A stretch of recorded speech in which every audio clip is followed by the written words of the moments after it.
to another live stream. Hope you're all well. Thank you very much for joining me tonight. We got a bit of a special guest coming on as soon as he clears up in a second. So I want to say a massive thank you, obviously, for joining the live stream tonight. Hope everyone's well. I'll be looking forward to doing this one. How is everyone? Let's see if I can get the comments up. So yeah, tonight the idea is we're going to be having T-shirt factory, Josh and Dave. Sup, buddy? Hi, Jensen. Graham, how you doing? Nathan, evening. So I hope you're well, guys. The plan is tonight we're going to be welcoming Ricky from Beyond RC. So fingers crossed he can join now. Robbie Bain, how you doing? Just want to I'm going to leave Messenger open by you just in case you can't get hold of me. Oh, there's some problem. But yeah, Ricky will be joining us in a second. Rut Bride, how you doing? Thanks for joining. Can you hear me okay, guys?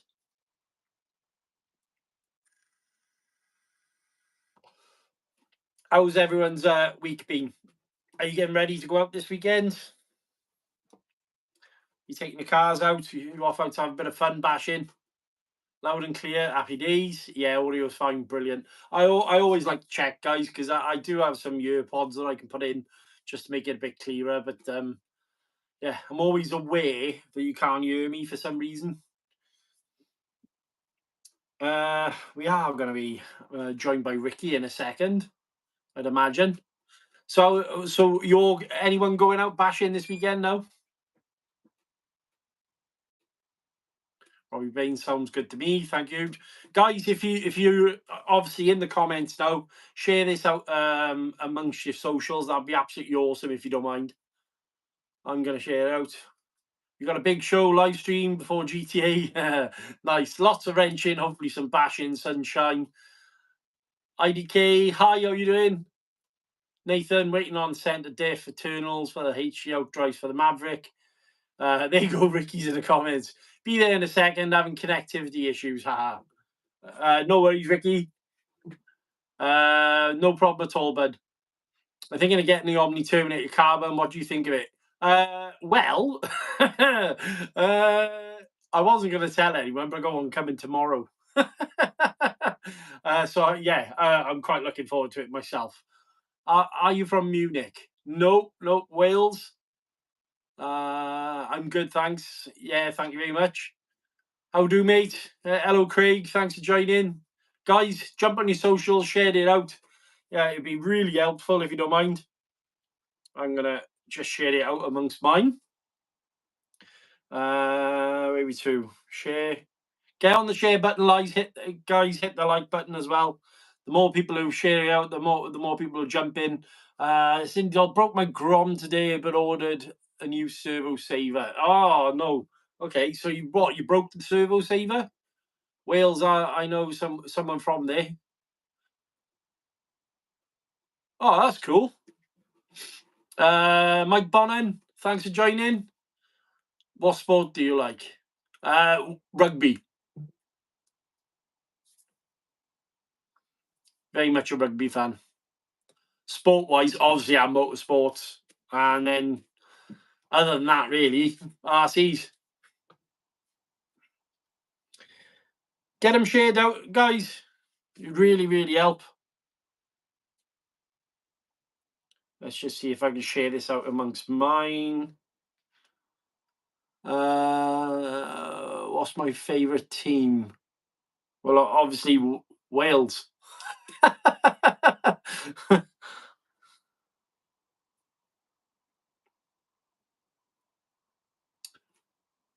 Her name is Sophie D. Yes. Yeah. Some nice cars there, as you can see. A little bit of a collection.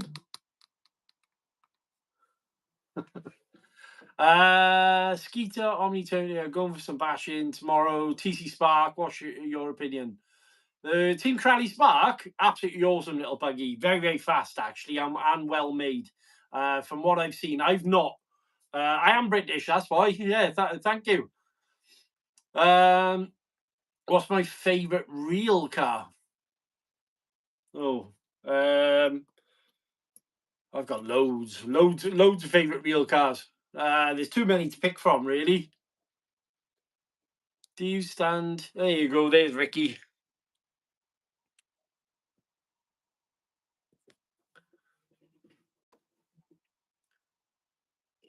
Hello. Hello, mate. Hopefully, I've got it working now. Oh, that's okay. It's no worries. Thanks for joining us tonight. Anyway. No worries. Yeah, I don't know why it wouldn't let me join that first link that you sent me, Chris. That's okay. Well, that's why I said you. To be honest, with you, Rick. I said there was a few of them that sometimes when I try and add people, I've got to kind of either send it to their phone or something like that. But anyway, you're on now. That's the main thing. How are you, mate? All right. Yeah, I'm very, very good. Thank you. Very privileged to have you on. Thank you very much. So it's nice to have you on. Yeah.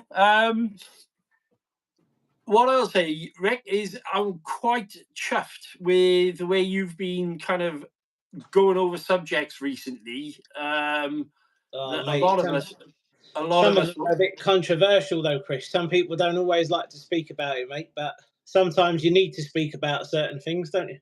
Yeah, 110%, 110%, and that's why I kind of some of your videos recently. To be honest with you, I've respected. It's not I've been watching you for a long time. And obviously before I started YouTube, you've been doing it a while before me. But a lot of the stuff, even down to like the YouTube videos, as being a YouTuber, that was something I think a lot of people, especially in this little community that we all got, there were some subjects in there. I think personally that needed to be spoken about as well, though. Yeah, I think definitely some of the stuff that I've got to be honest, some of it I didn't feel totally comfortable sort of speaking about. It doesn't always go down well. I was unsure about that video. I said to you when I spoke to you the other day, didn't I? Yeah, yeah. I said, "Oh, Chris, I'm not sure." I was in two minds whether or not to put that video out because it's either going to go down really well or people really won't like it. But thankfully, everyone seemed to like both parts of that video. So Yeah. yeah, it went down all right. But I remember you saying as well, some of that resonates with you, doesn't it? Some of the stuff, some of the struggles you face as well as a Oh, up and coming 100%. I mean, time's definitely a big one, especially when it comes to family, that sort of thing. I think trying to split myself from work Chris to family Chris to YouTube Chris is really, really tough. Yeah. Even so, I've had to sit down with my wife, who's probably, I can't fault her. She's super understanding, but she's had to sit down and I mean, I know you caught it the other day when she said, "I'm just glad to have him out my hair." I heard her in the background saying that, yeah.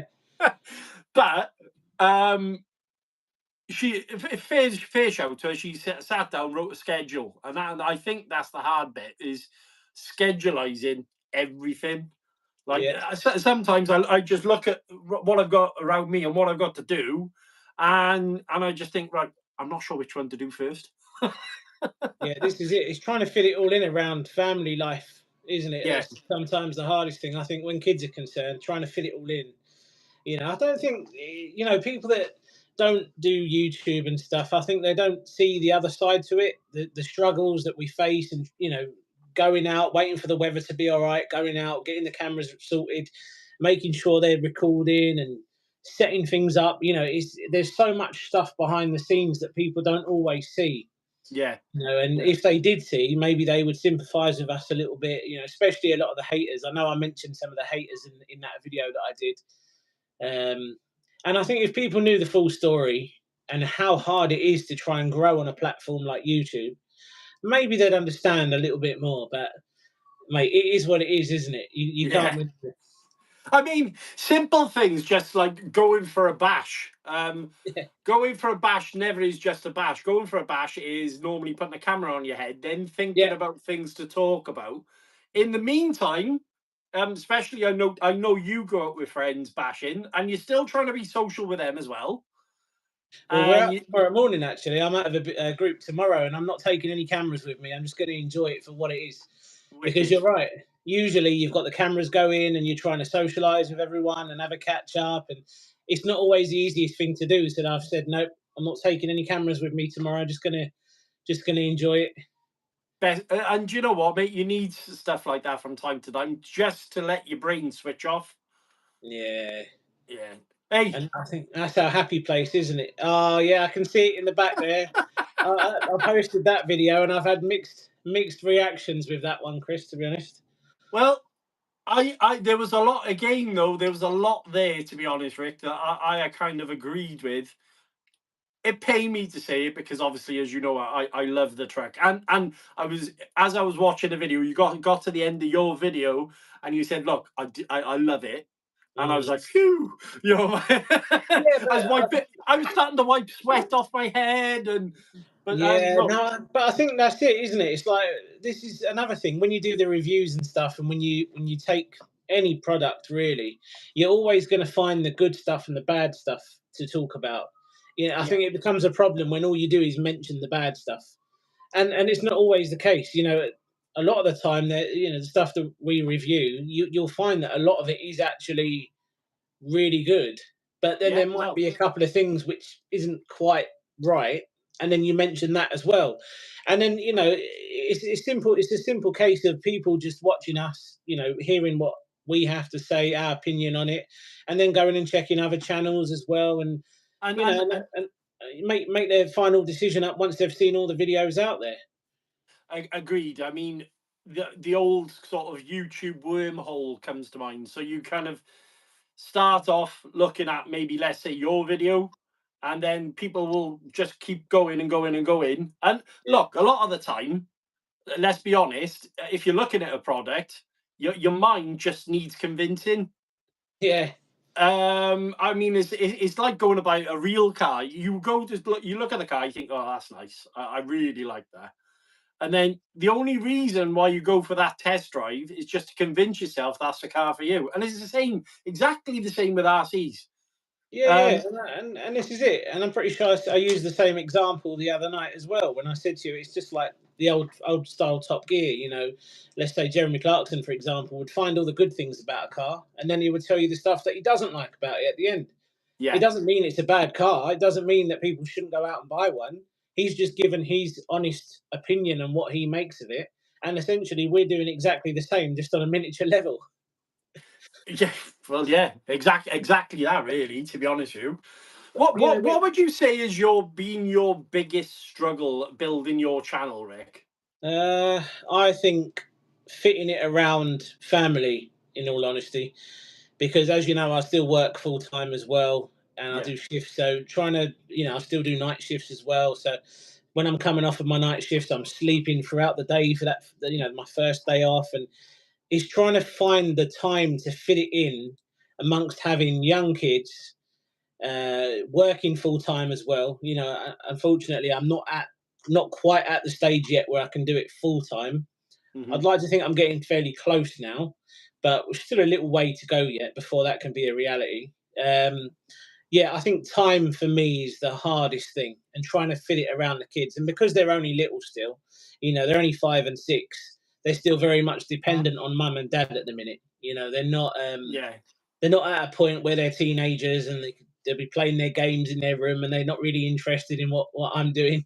They still rely on us quite a bit. So I think that's definitely the hardest thing I've had to face throughout the last 5 years is just trying to fit it all in, and alongside normal life.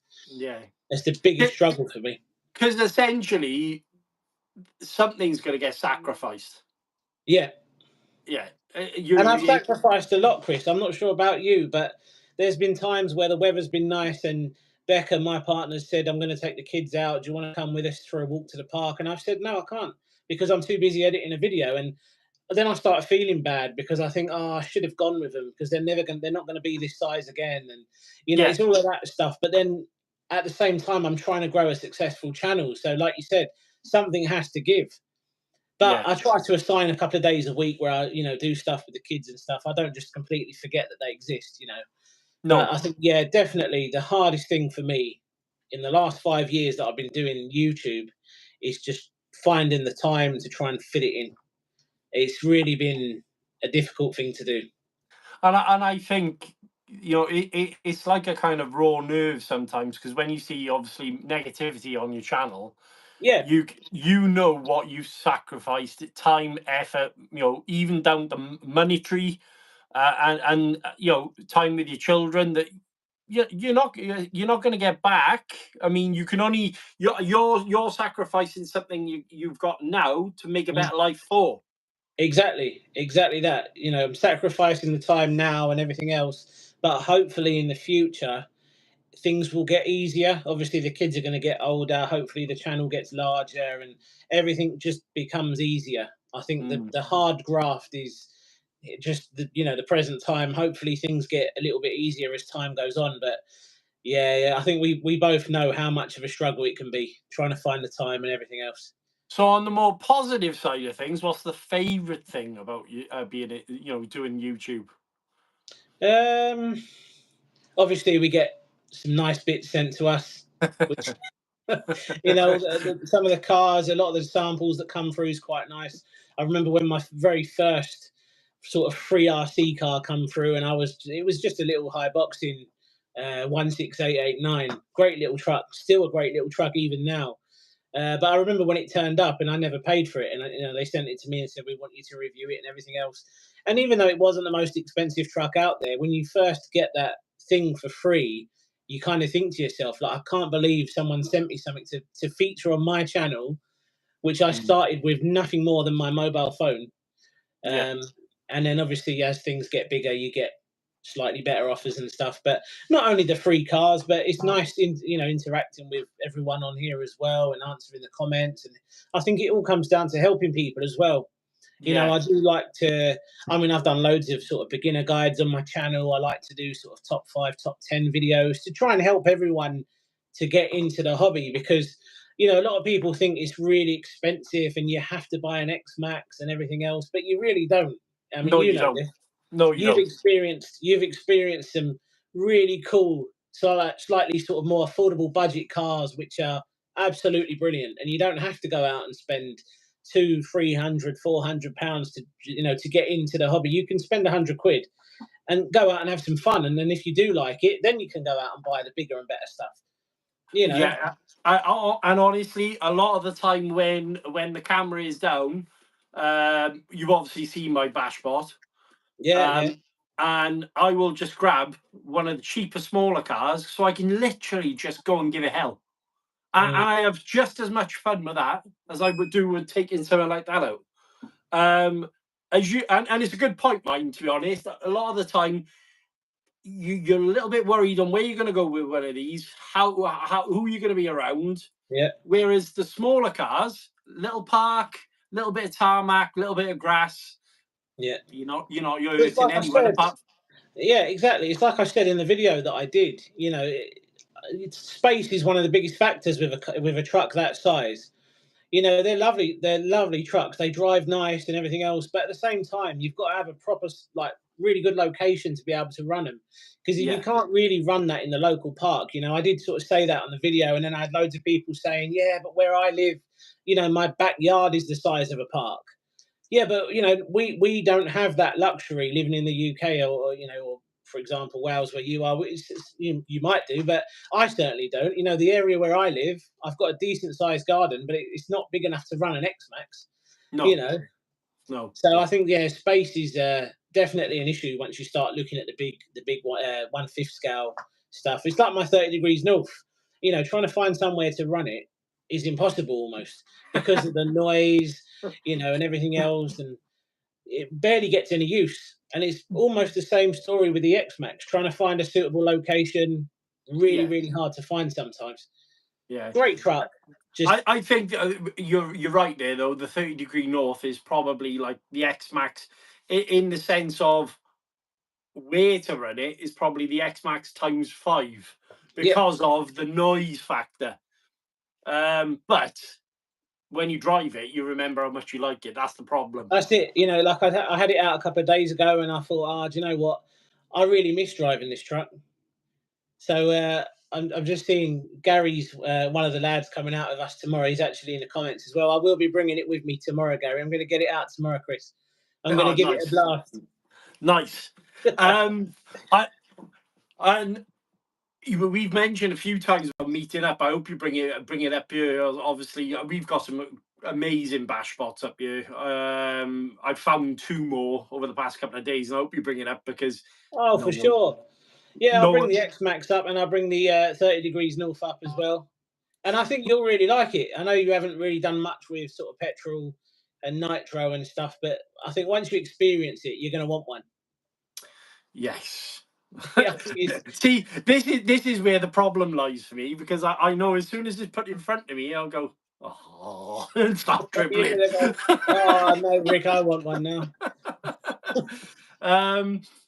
With obviously you mentioned like about the size as well. The other thing is safety as well, though. I think personally is that, like, I've had something happen obviously within our little RC community, and it affected me in a big way. It made me not want to jump and stuff. And I noticed with you, obviously, you mentioned not only about the whole skate park thing, and I'm with you on that one. I'll be straight with you.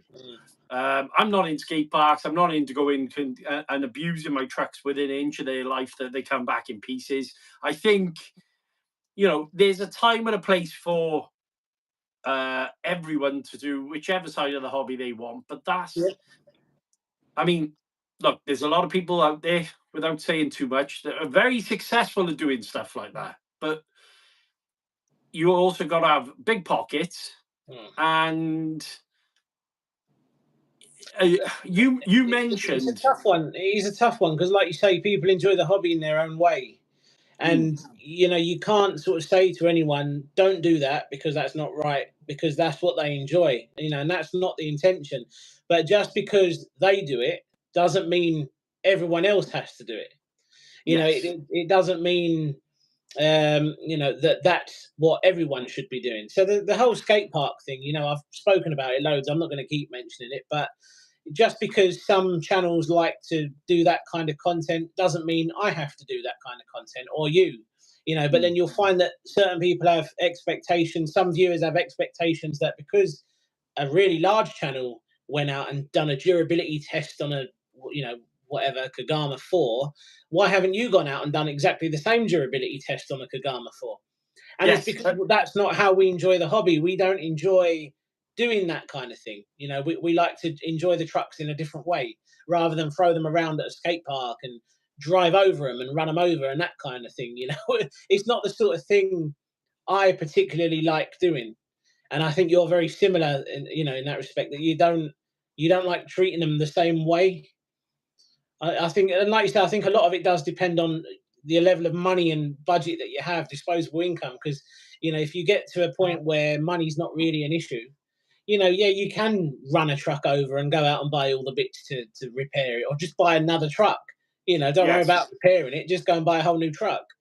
But I think I think that is the biggest issue. There's an expectation now. I think it's become so popular, and it's been publicized so much, that there's an expectation from viewers.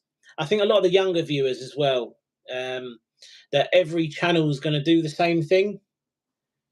Yeah. And then you find yourself having to explain that that's not how I treat my cars. That, I like to just go out and enjoy them. And sometimes driving them around in a circle might sound like and look boring on camera, but that's what I enjoy doing. Just like you like going to your bashing spots and enjoying the trucks your way. So I definitely agree with what you're saying. I think it's a massive thing, enjoying the hobby how you want to enjoy the hobby. But especially with something like YouTube, there's no point trying to copy all the large channels, because people will know straight away that you're just trying to copy a large channel. You have to be individual. 100%. I totally agree with you. And I think as well is, like, you've definitely got your niche as well. That's more than obvious. You're sort of when I first started watching you, you were very much concentrated, and you've also mentioned it a few times. Hang on, let me just remove someone from the comments, mate, because he's annoying me. Bear with me 2 seconds.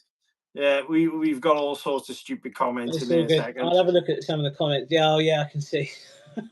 Yeah. Hello, everyone, by the way. I know I did see a lot of you saying hello at the beginning, but me and Chris have been chatting since we got in, so we haven't managed to say hello to everyone individually. So there you go, guys. I've just blocked him. Sorry about that. As I was talking to Ricky, I noticed he was just kind of going on and on and on, and yeah, Ricky was talking to me, and I was trying to delete it, and I couldn't quite. I did my glasses over there. Yeah. Hello, guys. Sorry about that. Obviously, I do apologise, but where were we? I'm trying to think now. I've lost my trail of thought here. We were just saying about the skate park, skate Oh, park stuff. yeah. Yeah. It's not. Don't get me wrong. I don't condone people who enjoy that sort of thing. It's not. You know, it's everyone's hobby. But I also struggle with it being a culture. Then. Yeah. Yeah. And I think that's it. I fully agree. I think that's what it's become. It's become a culture, and it's kind of, and again, I think, like I say, it's more so on YouTube. I Expected. think an expectation. Yeah. That's the exact word. I think there's an expectation from some viewers now when they come across your channel and they'll leave comments, and you've probably had comments the same as well. And people will say, "Well, you didn't really push the truck hard enough," and you sort of think, "Well, that's not what I do around here." You know, and Yeah. it won't be one of your regular viewers or one of your regular subscribers, because they kind of know you. You know, when people have followed you for so long, they kind of know what you're like. They kind of know how you treat your stuff. And then Yes. randomly you'll have someone new come along and kind of have that expectation. Well, on another channel that I watched, you know, I see a car flying 50 foot in the air and landed on concrete and it survived. Why are you not pushing your truck to that level? And that's, you know, again, like I said earlier, that's just not how we enjoy the hobby. No. And but other people do, and again, that's absolutely fine. I only have an issue with it once it kind of starts coming over to my comments section and people start having that expectation from me, and then that's when sometimes I feel that I have to speak out and say, look, that's not what I do around here. Yes. And then I shouldn't No. have to. I shouldn't have to do that though, because, you know, like you said, it's a culture now. It's become so popular. And, you know, I've even spoken to hobby shop owners who have had kids coming in asking for the best skate park basher. I was waiting for you to talk about that, And Bart, the thing because is, Chris, mate, you might completely say I'm wrong with this, but when you were growing up, if you had an RC car, would you at any point at that time, if your parents brought it for you, at any point would you have thought to yourself, I'm going to go down the local skate park and smash it to pieces? no, Absolutely not, because your no, parents wouldn't have allowed it. Your parents would have saved up absolutely. hard, potentially saved up a lot of money or worked really hard to go out and get you that thing. And there's absolutely no way you would have been down a skate park throwing it around. What it is YouTube, it makes better videos, and it's now become a culture, like you say, and it's causing Yeah. an issue for a lot of the other channels out there who don't quite agree with that, you know, treating their stuff in that way. Unfortunately, it's spilling over onto everybody else now. Grum just said something in the comments, but the best skate park basher is a BMX. Yeah, well, this And is it. you know what? I Yeah, totally agree with that one. yeah, absolutely, um, absolutely. and yeah, you are right. As a child, if I was bought something, I was always taught to look after it, and I mean, it's followed me right the way through my life. I mean, I've got some stuff that I own that probably could do with replacing, but I just fix, repair, and I've always been taught that culture of looking after things, and I think now, it was funny because when I first got back into the hobby, I only had a Vortex, 2-wheel drive. I put a little Ghoul RC brushless combo in there, and me being me, thought, oh well, you see it on YouTube, I must need to take it to a skate park. Yeah. And all the kids go, oh yeah, I've seen all over YouTube, and I put it up in the air, and it came down with an almighty bang, smashed to pieces. And it was at that point I realised, actually, this really isn't for me. There was no fun watching it go 30 foot in the air and then plummet to the floor and smash to pieces. Yeah. Now, on the other hand, the club that I go to, or a member of Panside, We tend to go to like grassy areas where we'll take the bashers, put a ramp, and then land on a soft landing. Now, that I enjoy. Absolutely. And the thing is, I'm just seeing some of the comments here as well, and people are saying the MT10 is really good for the skate park. And you know what? I couldn't agree more, because I have taken the MT10 to the skate park, and it was good fun. But this is it. Some trucks are actually really good for somewhere like a skate park. The little high boxing, the little 16889, which I think someone else has commented as well. It's lightweight. You can throw it around. It's durable, just like the MT10. It's another truck which is kind of suited to a place like a skate park, and that's fine. Some trucks are good at a skate park. It only becomes an issue when people expect you to test every single car at a skate park. Like, that is the ultimate test, of durability. And it doesn't matter about handling, it doesn't matter how fast it goes, it doesn't matter about anything else, as long as it holds up at a skate park. And that's what the culture has become now, and that's something that I definitely struggle with, trying to show people on video now that there is more to this than just durability. Don't get me wrong, we all love a durable truck, but there is more to an RC car than just the durability of it. And for the people that don't care about skate parks, it's not always about that. No. I just find it such a common thing now. Yeah, no, I totally agree. I mean, for me, the hobby, I enjoy watching a car going as fast as it can across rough ground, the articulation, the suspension going, and seeing dust and dirt flying everywhere. And for me, that I get good enjoyment out of that. I'm from a culture, I grew up with rally cars. Saturday sitting down with my parents watching the Lombard RAC rally and stuff like that, and it all bases down to the kind of the way I've been brought up. And yeah, I don't agree with the whole test a car within an inch of its life scenario. Test a car, enjoy it, find out what its nuances are. But I mean, I know there's some guys, and I'm not knocking them. I'm really not. I mean, there's some people who absolutely love it. That's great. Absolutely. And if that's what they enjoy in the hobby, then I've never ever had an issue with that. And all I ever say to people who leave comments like that, I just say, look, don't bother watching me. Just go and watch the other channels then. If that's the kind of content you're looking for, the content you're craving, you want to see cars flying off, skate park ramps and landing in trees or landing on concrete or whatever it may be, just go and watch the other channels then. And it's just something I can't understand, because there's thousands and thousands of channels on YouTube. What difference does it make what I'm doing? What difference does it make what you're doing? Just go and watch the other channel that you enjoy. I can't understand why people find the need to try and explain that you should be doing this and you should be trying this. And look, I don't want to. I've been doing it the same way for the last 5 years. I'm not going to change today. If you don't like what I'm doing, just move on and watch someone else. Watch the other channels who specialize in that, if you will. Don't try and sit there for the next 10 videos and convince me I need to. Exactly. And you'll find it sometimes it's the same people who will leave the same comments on 10 of your videos, like you just said, and they'll say the same thing. And you think to yourself, actually, you're helping me, for one, because by liking my video, by commenting on my video, you're helping the algorithm, which is helping to push my video even further and wider, and making it even more popular. Probably the best thing you can do if you don't like me is click away. Click away, because if you don't and you start commenting and everything else, you're actually helping me. Do you know what? I had a scenario last summer. We were down in the Cotswolds on a family holiday, and at the time I picked up a Outcast 4S, and I was down there with the in-laws, and I took the car down. There's a lovely beach down there, and not the Cotswolds, Devon, sorry. And took it down there, enjoying it, and there was a guy on there. Dare I do it? I ran it on 3S. Oh my God, the world ended, right? My was possibly the best 3S truck you should ever own. That was my title. Now, I didn't say it wasn't a 4S. I just said it makes an excellent geared up 3S basher.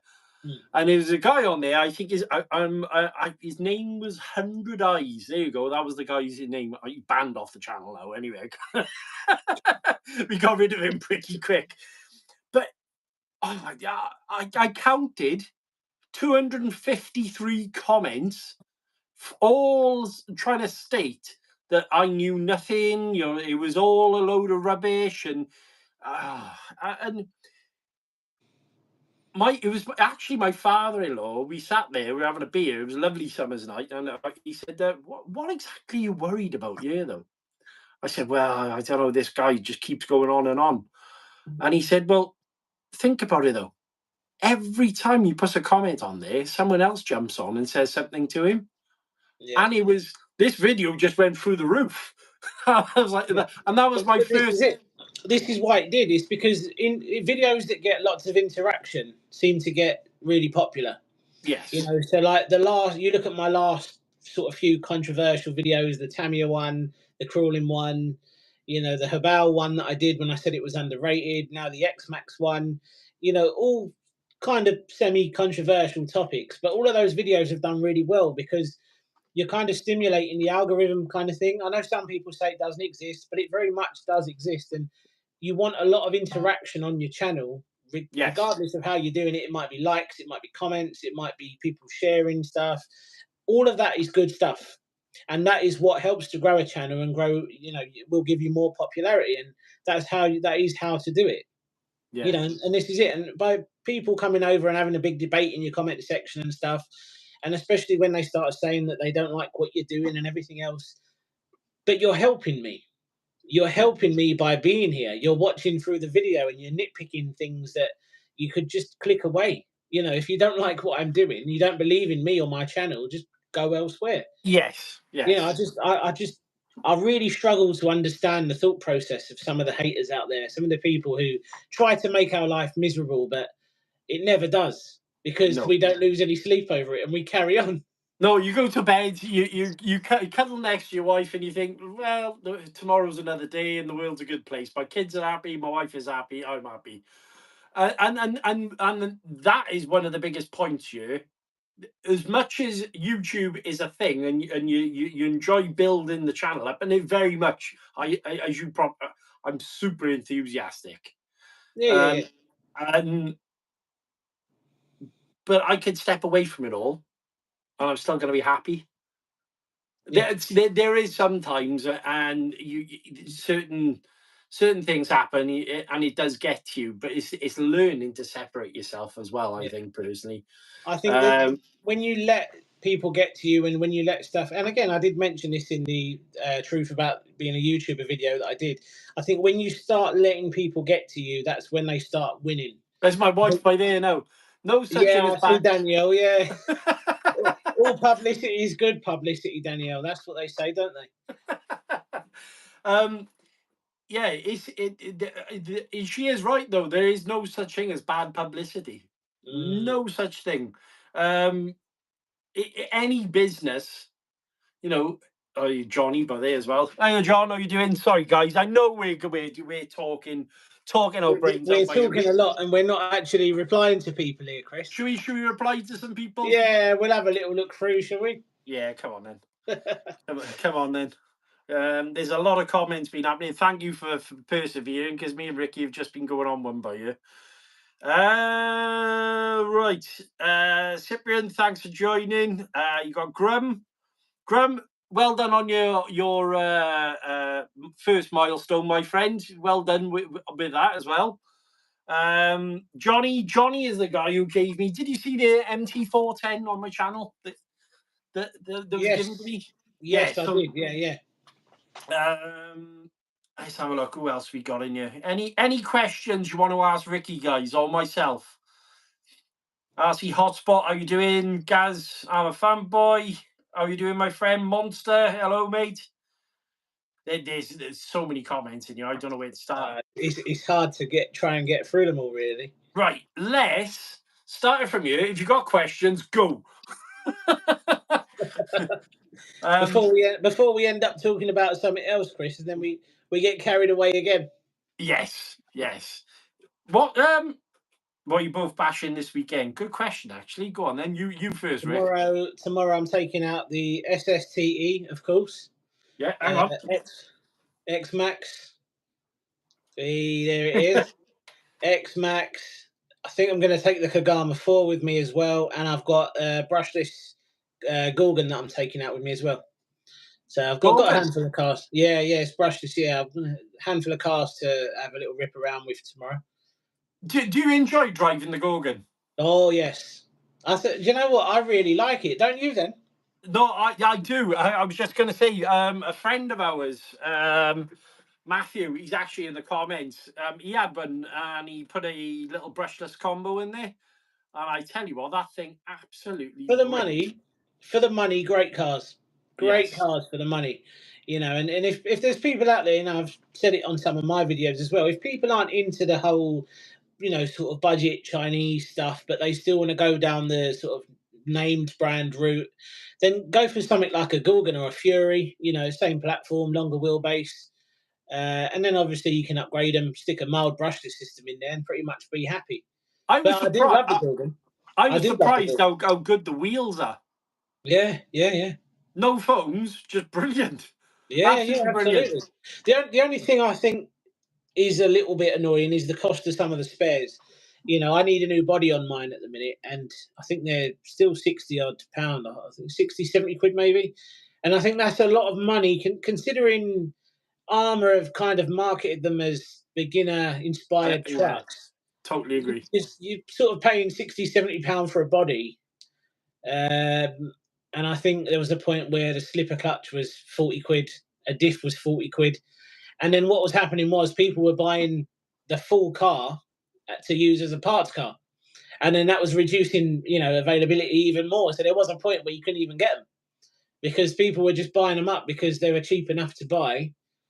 And I think that's with a similar situation with a lot of the Armours at the minute. You know, I think parts are just becoming a little bit too expensive.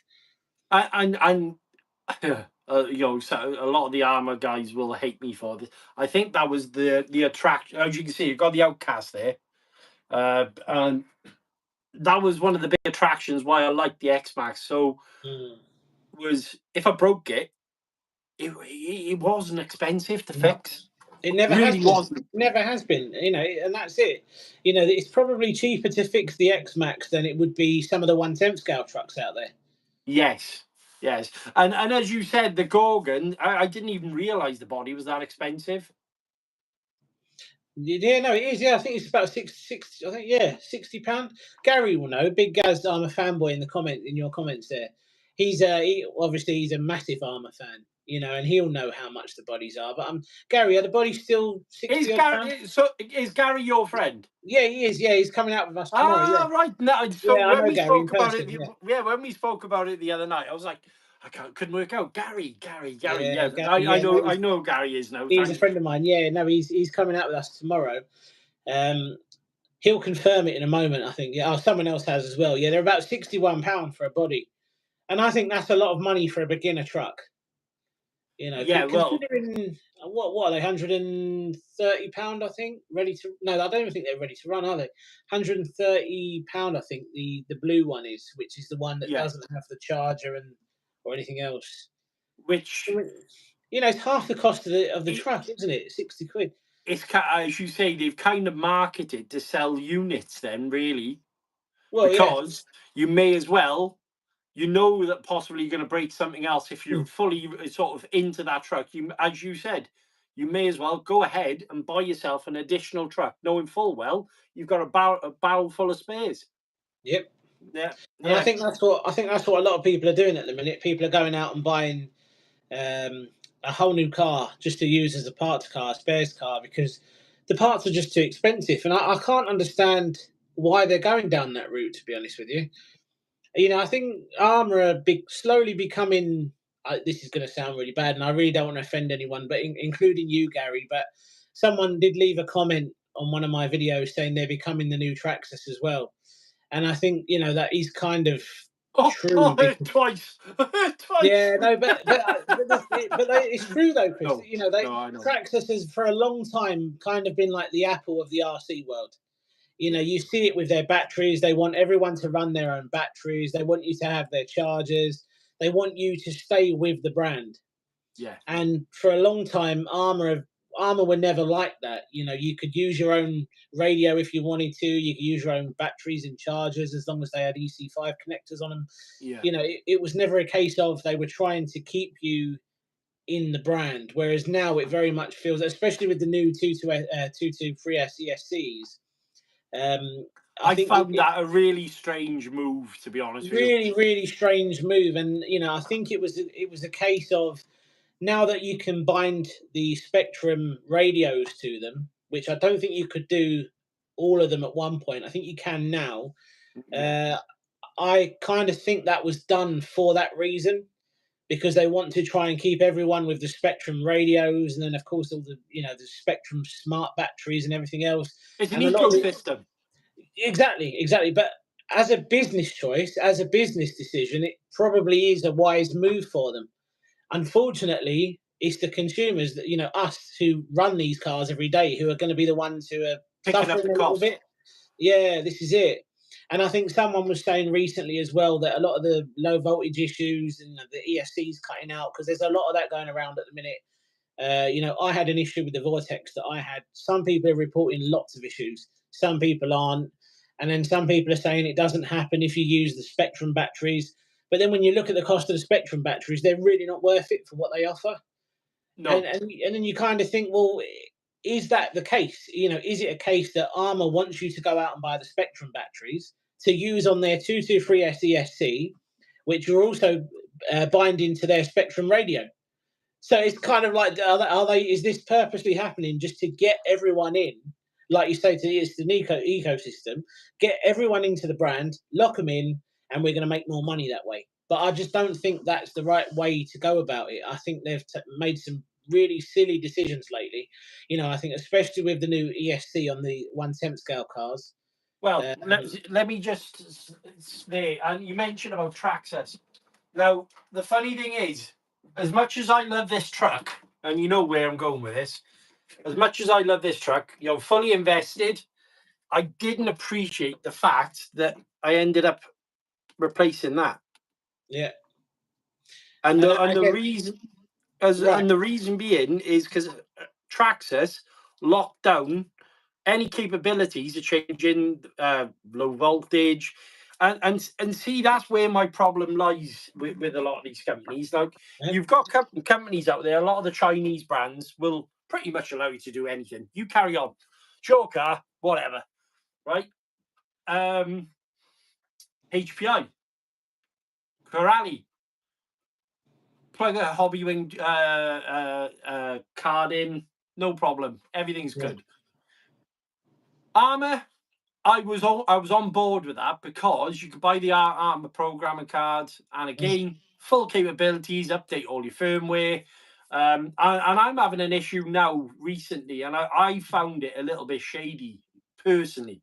The new V2 black ESCs in the 6S trucks. Yeah, I've seen them. Yeah. I've owned loads of those trucks with those fitted. Now, the V6 Notorious and the V6 Creighton came with this new firmware, and they publicized it as a lot cooler, a lot more powerful, and all it was a firmware update. Yeah. Armour's recently now put a video out showing people that this update's available. Yeah. I plugged it in yesterday, it's not available. Mm. So it's all about keeping them, and what they'll then do is, because that update's available, is everyone will rush out to buy a program card. Yeah. I don't know. It's shady behaviour. This is it though. I don't like all of this. I think you go back a year or two and you never had any of these issues. Even before that, I think you go back even longer. People loved Armour because they were kind of doing things differently to Traxxas, and hang on. Gaz has actually said, but he's just updated it. Gary, have you updated it? I think it's version 5.1.2. Is that the latest one? Can you just let me know in the comments? Because I am actually waiting for that update. Sorry, Rick. No, that's all right. Yeah. No, I'm interested in that as well. So he's got it in his MTX. Yeah. Well, I'm looking forward to seeing that tomorrow, Gary. So what's he got? The Habao MTX and put the Spectrum system in? I think so. Is that what you've done, Gary? I did exactly the same thing, and then got rid of the truck like an idiot. Oh, pains me. Yes, he has got the new firmware on. Well, that's awesome to know. I can update that tomorrow. Right, mention about what I'm going to bash with this weekend. I've spotted a new spot, all right, so which is about 10 minutes away from me. It is literally ground bashing heaven. It's as big as 2 sort of stadiums. I need to check it out because I got a funny feeling I'm going to end up being chased out by security. But I want to take the Mojave, and I want to take the Notorious for a first run. And also, I tell you what, I've been starting to look at older trucks. Yeah. And that's why I've just picked up the Vorza, because obviously a lot of us are still running the SST. Yeah. Brilliant awesome truck. Brilliant awesome truck. Awesome truck. But I was kind of looking for something else. Now, it's a shame with HPI because I really, really wish they would kind of start bringing out more products and keep updating their lines. Is there a brand that you kind of think, yeah, there's just, if you could just do that a little bit more? You kind of, because I drove that the other day and I thought it was absolutely amazing, honestly, brutally fast. But then when I look at some of the other brands, but then saying that, though, you are right in when you said about the Habao. It's an older design and gets overlooked. A lot of them have been around for years. I mean, we have to remember Habaos were around, when you had all the Nitro Hyper 7s. I'm pretty sure there's people watching us now who remember the Hyper 7. Yeah. And that was one of the best Nitro buggies you could buy. It was reliable, durable. You could take it to a track, you could take it bashing, do whatever you want to do. It still is one of the best Nitro buggies ever made. And I think once the Nitro popularity started dying down a little bit, and obviously brushless electronics now starting to take over, I think that's one of the reasons why Habao have kind of been forgotten about. And I did mention it on my video, but I don't think they don't have the same level of marketing that Armour and Traxxas have. Armour and Traxxas must pay a fortune on their marketing and pushing a new model when it comes out, and Habao don't need to do anything like that. Habao, sort of Armour and Traxxas, in my opinion, very much, as you mentioned, the Samsung and the iPhones of the RC world. Every year there's a new model, and there's always an updated latest and greatest. Yeah. And essentially, for example, I've only just upgraded to the iPhone 15, right? So I'm using a figure of speech here. But yet the latest phone is the iPhone 16. But yeah, I really do I really need that next car? But this is it. You see this quite a lot, don't you? You definitely see it with Traxxas. They'll change the bodies, change the colours, exactly the same models from 10, 15 years. Look at the Slash, for example. It's been around.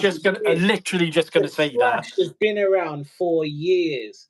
And the only real change that's happened on it is, all right, they've upgraded some of the transmission bits. The bodies have obviously changed over the years, color-wise, and a few other little bits and pieces. But apart from that, it's still essentially exactly the same truck. And don't get me wrong, I'm a firm believer in, if you're going to make changes, make them worthwhile changes. But at the same time, were they really needed? And again, I can go back to the new 223S cars. When you look at the stuff that's been changed on them, let's take, the Vortex, for example. The original Vortex was great.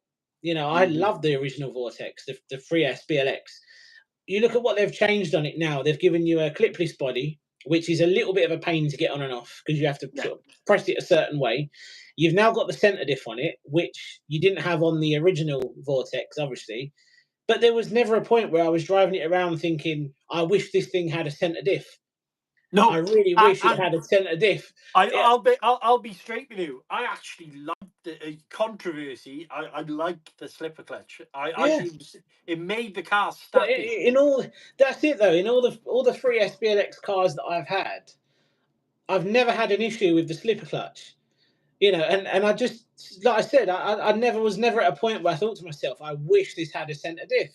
And then you look at some of the other things they've changed. Obviously, the ESC, which we're slowly all starting to realise now isn't the best because of various issues, which hopefully they get sorted out with a firmware update or whatever is going on with that. And I'm trying to think what else they've changed on it. What else have they changed on it, Chris? I'm trying to remember back now to when I did my... Centre diff. They added slightly higher mud guards on them. Oh, that's right. Yeah, the mud guards and everything else. And then when you look at it and you think, right, Do you know the biggest problem? Sorry, Rick. Go on. No, go on. The issue I had with what have I had? I've had the Vortex Typhoon, Big Rock. I love the Big Rock, but still, my Big Rock wasn't standard, and for this reason is those differentials, composite diffs, right? And it was a bad move on the previous generation. So they've added a centre diff. They've taken away the ESC and replaced it with the 2-in-1. And the bit where I had an issue, and I covered that truck in a big way, there was loads of videos of it, is those diffs. Some people have run them for ages, but in fact, I've got a parts box by there with 9 of them. And they weren't cheap. They were like £30-40 each time. Yeah, they're not cheap. Yeah. No. And I just didn't get it. You know, I mean, you can get a little Chinese car, for example, MJX Hypergo, metal differentials. So why haven't Armour fitted them to But this is it. What is the excuse, right? Why can't Armour, a company like Armour, give you a similar spec car, like you just said, the MJX Hypergo or some of the Ralo stuff? You look at the quality of some of the Ralo stuff. They're using carbon fiber. They're using 70-75. They're using materials on some of these affordable cars, budget cars, if you will, right? Why are we not seeing that kind of thing from Armour, for example, or team associated? You know, and this is it. And I really do think it comes down to greed a lot of the time. I think they're just trying to make as much money as possible. And I know, again, you know, and Gary will probably comment in a minute and say you're completely wrong, but it's like the Grom BLX cars. When you look at how much they cost, and don't get me wrong, they are fantastic. And I've had a little go of Gary's Mojave Grom as well. And fantastic little cars, but are they really worth? I mean, in the US, I think they're nearly $300 now. And I think over here, what are they, 220, 230? 230, yeah, 230, I think. The problem is you're getting into 1/10 scale territory. All right, slightly more budget 1/10 scale territory, but you could have a much larger car. You could go out, you know, once you get bored of the brush system or whatever, you could go out and get a mild brushless system for not a lot of money. And you're going to have a much more capable car that you can use pretty much anywhere compared to those tiny little Grom cars. Exhibit D. Right, exactly. That's. I don't know if you've seen the new one. Have you? Have you seen the new? I don't know. Whether I was going to mention it because there's been a lot of controversy on this. I think this is. What do you make of it? Honest opinion. I love the idea. I mean, there isn't really another 1/8 scale buggy out there that's 4S ready and rear wheel drive, is there? I don't think there is. No. Look, I come from a background, and you probably did. Was your first car rear wheel drive? No, my first car was a Nitro, actually, Chris. Believe it or not. Oh, was it? It was a Thunder Tiger SSK. I don't know if anyone will remember the Thunder Tiger SSKs, but brilliant truck. That was a 4-wheel drive truck, though. But before that, I'd only had.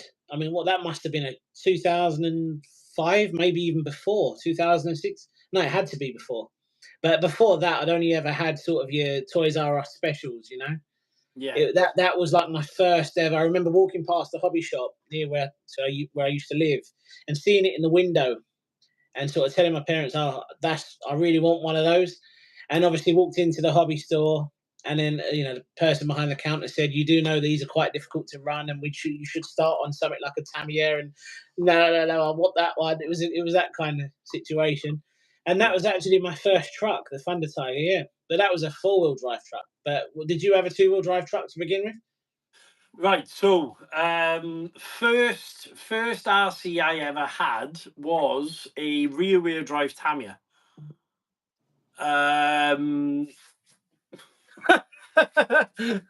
Tamiya. Oh wow! Yeah. How long ago was that? Well, put it this way, I had red carpet. A little while ago, then. Yeah, I was 14. Let's just say I'm not 14 now. So 20. I'm not a while ago. I just realised how long ago it was. Don't say anymore. Yeah, it was a long time ago. But the one thing that those cars actually did, right, is when I made it fast. Now, it taught me to drive. It really did teach me to drive, because they constantly trying to eat themselves from the rear end. And I think in this day and age, especially with the way RCs are, I think a lot of the car does it for you. So much. It's like modern day real one-to-one cars. The car will literally hold your hand. We've got gyros. We've got 4-wheel drive systems, center diffs, this, that, the other. I enjoy taming a 2-wheel drive. Now, where a lot of people I see have had the problem here is the pricing. Yeah. So, I mean, I can't comment on in the sense of I personally don't see an issue with it. Let's say I was, because they are aiming. It says it in the marketing. It says your first RC. Yeah, I see that video. Yeah, I've actually got a video lined up about it, which I did have a check with them to make sure they were okay with me putting it out. But it's kind of like a first reaction type video, something I've never done before. But because again, it's a fairly controversial topic at the minute, I thought it'd be a good another good debate in the comment section. Ooh, that's an argument. Oh, I love it. So I have got that lined up, which I was gonna drop tomorrow, but potentially I might drop that video later. But yeah, it's just me talking about it really, and my initial thoughts on it. And I'm just seeing on the comments as well, some people are saying that they're going to turn it into a Synchro 4, and essentially all it is a Synchro 4, isn't it? Without the front diff and the drive shafts and everything else. Yeah. And then all they've done is put some big wider tires on the rear and give it the more powerful brushless system, which is the. I look. There is a new ESC in there as well. It's a G2 yeah, 135 ESC. amp, 135 amp 2 to 4S. And when you sort of think, and I did mention it on my video that I've done on it as well, 4S, all that power going through the rear wheels, it does sound like a lot of fun. Yeah. I've got to say, it sounds like it could be a lot of fun. The whole first beginner car, which is 4S capable. Some people may say, well, is a 4S car really a beginner truck? Well, a beginner buggy? Well, it can be, because again, 2 to 4S, you could run it on a 2S, or you could run it, sweet spot will probably be 3S, and then just flick the switch on the transmitter and switch it over to 50% throttle or whatever. So it might, like they say, it might be a really good beginner option, because you can kind of start 2S, work your way up, and then you can, if you want to, you could convert it to a Synchro 4. I just think it's another solid option for people who aren't quite into the budget Chinese stuff. And there are a lot of people out there who don't really want to wait 2 weeks for parts, and you will find sometimes that does happen. I mean, Ralalos, we're quite lucky now, because we have got parts available in the Serious RC. Obviously, you know, they have got local part support now, which is really, really. I did speak to them a little while ago. And guys in the comments as well, while we're touching on the whole Ralo subject, if you are interested in a Ralo, definitely check out Serious. And I'll tell you why, because I wasn't going to mention it until I did the video. But I recently bought my Ralo. I told you what happened. Accidentally. I know all about that. Yeah, so I was checking out a discount code on Ralo because I was looking at the Omni Terminator, and ended up, as I put a discount code in, the shop app then told me I then purchased the car. Well, thanks. Just well, I had money in my bank, couldn't I? But I've waited 18 days for the truck. Yeah. Look, if you're excited about something, you don't want to wait 18 days. You want it within a couple of days. You should have ordered it from Serious RC, Chris. Well, I had the two websites open, and I was, you know, I'm an older guy. I'm there with my little monocle, checking out the discount codes and trying to get it for the best price I can. And I put the discount code into obviously Ralo, and it came back with price. And there was one more discount code, and I thought, right, I'll try that.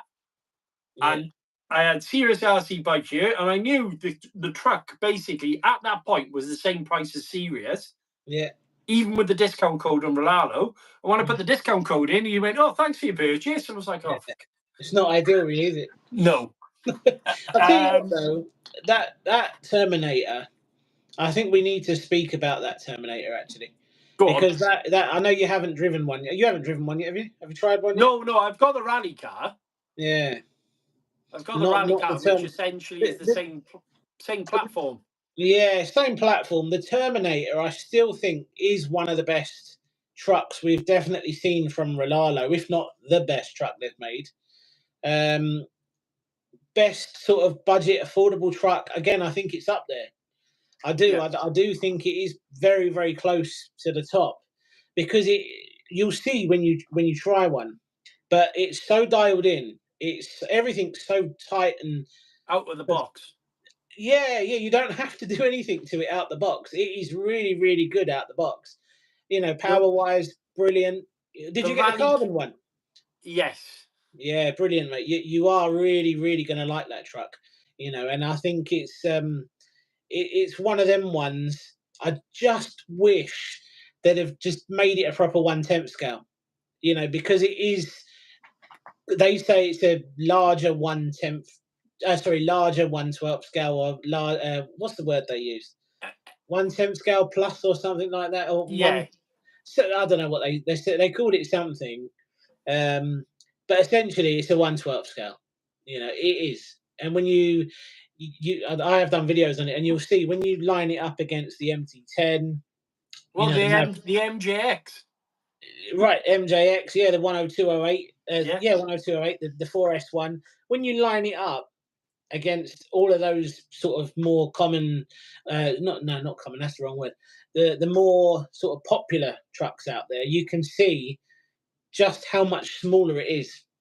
You know, and everybody thought, before it come out, everybody thought it was going to be a proper 1/10 scale truck, and I think true 1/10 scale, a true 1/10 scale. Yeah, because when you look at the actual artwork, it just looks like their version of a Big Rock.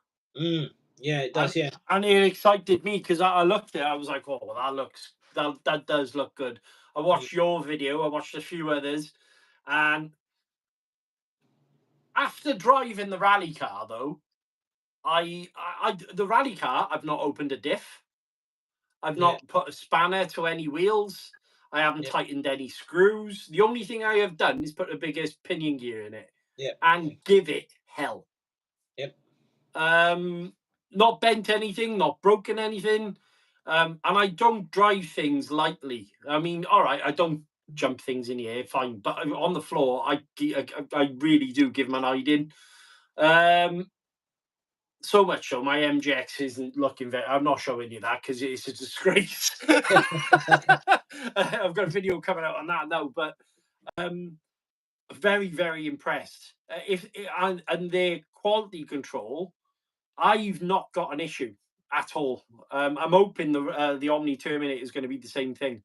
Now, where it appeals to me, even though it's classed as a mini 110th, that is going to be perfect for my park bashing.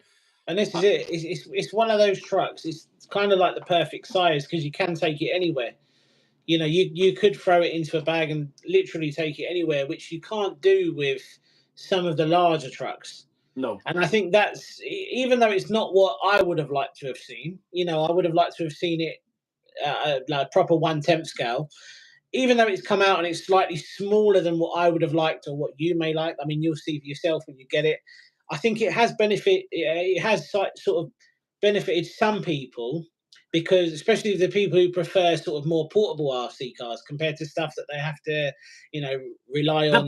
The backyard bashers. Right, exactly, yeah. So for some people, it's worked out all right, and for some, it hasn't. And I think it's definitely grown on people, even though it hasn't been what we initially wanted. I think it has kind of turned into one of the best trucks, or like I say, one of the best, more affordable trucks we've ever seen so far. And in some ways, to be honest, Rick, I think you've got to admire them for sticking to their guns as well, because they are creating their own little pathway. As much as I'd love, and trust me when I say this, I'm dying to see a 1/8 scale Ralo, because I think if that came to market. There's a rumor. I'm not sure if it's fully confirmed yet. I haven't really heard much from them, but I think there's a 1/6 scale on-road car coming. Have you heard about that? Yeah, I did hear about that, but obviously, the problem is you can never get a straight answer from anyone. No. So you know, the rumor has been there, and I'm pretty sure it was. Well, I hope it's public knowledge. I don't think I've dropped us in any trouble there, but I'm pretty sure most people know that there's supposed to be a 1/6 scale, 1/7 scale, maybe. I can't remember what the exact scale was, but I'm pretty sure there's a large on-road car coming of some sort. I know they've just done the crawler. They've just done the new JP 08, is it 0708? And that looks quite cool. Well, the thing is, if you look back at their previous releases, they started off with the road cars. Yeah. Then they did obviously the buggies. Then they sort of the rally car, the basher, and I'm hoping that if that is the case, if they are going to bring out a road car, is it a case of they're going to go road car? And go in the same years of releases, and they following up. Well, I would say, yeah, this is it. I'm hoping we see some good stuff from them, to be honest. And I think we are going to be seeing some good stuff from them. And I'm just reading in the comments here as well. Some people are saying, oh, yeah, Gary's just confirmed that they did send an email out regarding that large scale car. Oh, did they? Yeah, no, I couldn't remember if they did, but Gary's just confirmed that they have. And I am seeing here that some people are saying that, seeing true 1/10 scale and 1/8 scale trucks would be amazing. And I think that is true. And I think a lot of the more budget sort of companies now, when you look at sort of MJX, I know they've given us the 4S, the 10208. I would like to start seeing some larger cars, because a lot of them tend to go for the 1/14th, 1/12th scale. And I do think a lot of it is to do with shipping, because trying to get a large 1/10th, 1/8 scale shipped over from China to us, individually, I can imagine is a bit of a shipping nightmare. Yeah. Whereas, a smaller box is much easier to get through to individual customers rather than a big, large box. They're going to be paying out all sorts of shipping costs. And I think that is one of the issues. Do you think that they're at a point where they could quite easily sell their products in your typical model sport wheel spin, Very good point. Very, very good point. And I think the issue is, I don't think they're accepted massively by as many hobbyists as you might like. Yeah. I think some people still struggle a little bit with the whole brand thing. I think there's a lot of brand snobbery going on. I think it's a massive thing, and I don't think, I'm not saying model shop owners, not at all, but I don't think you'll ever see places like Wheelspins, Model Sport, stocking MJ. Actually, no, I think they do have MJX, don't they? Or is it High Boxing? I can't remember. HBX. No, it's the FTX Tracer I'm thinking about, maybe. That's right, yeah. Yeah, That's because right. FTX, Which essentially is it's the same thing rebranded. Essentially, same thing rebranded. But for example, would you ever see Model Sport having the Omni Terminator in stock? I don't know if you would. I don't know if you would. I think there's a little bit of we don't want that Chinese rubbish, but sometimes that Chinese rubbish is better than your branded stuff. You know, I think I can't argue with that. especially when you look at the Omni Terminator, for example. You know, that is a classic example. You look at the carbon one, the quality on that and how it drives and everything else. Why can't we have something like that from Armour at the same price point? Because you're paying for the brand. You're paying for the brand, and Armour knows this, you know, and they're trying to make most amount of money they can, basically. Yeah. I mean, is it to recoup some of the costs of their large marketing plans? And I mean, Ralo are still relatively new to the market as well, aren't they? I mean, obviously, you're going back, let's say Armour, where they were part of Durango. Yeah, I mean, going back a little bit, but I don't know. In all honesty, I don't know what's going on with the whole Armour thing. You know, they've made too many changes. Yeah. That's my and the thing is, they're a brand that I've always loved. You know, I do like them. I do like what they're doing. I like their cars. I just think some of the business decisions that they've made recently, yeah, I don't think they're the best. Like for example, the ESC stuff, the cost of the parts. You know, you've given us a budget car like the Gorgon and Fury and some of the others, but you're charging £60 for a body. Yeah. You know, some of the business decisions that they've made don't really make sense.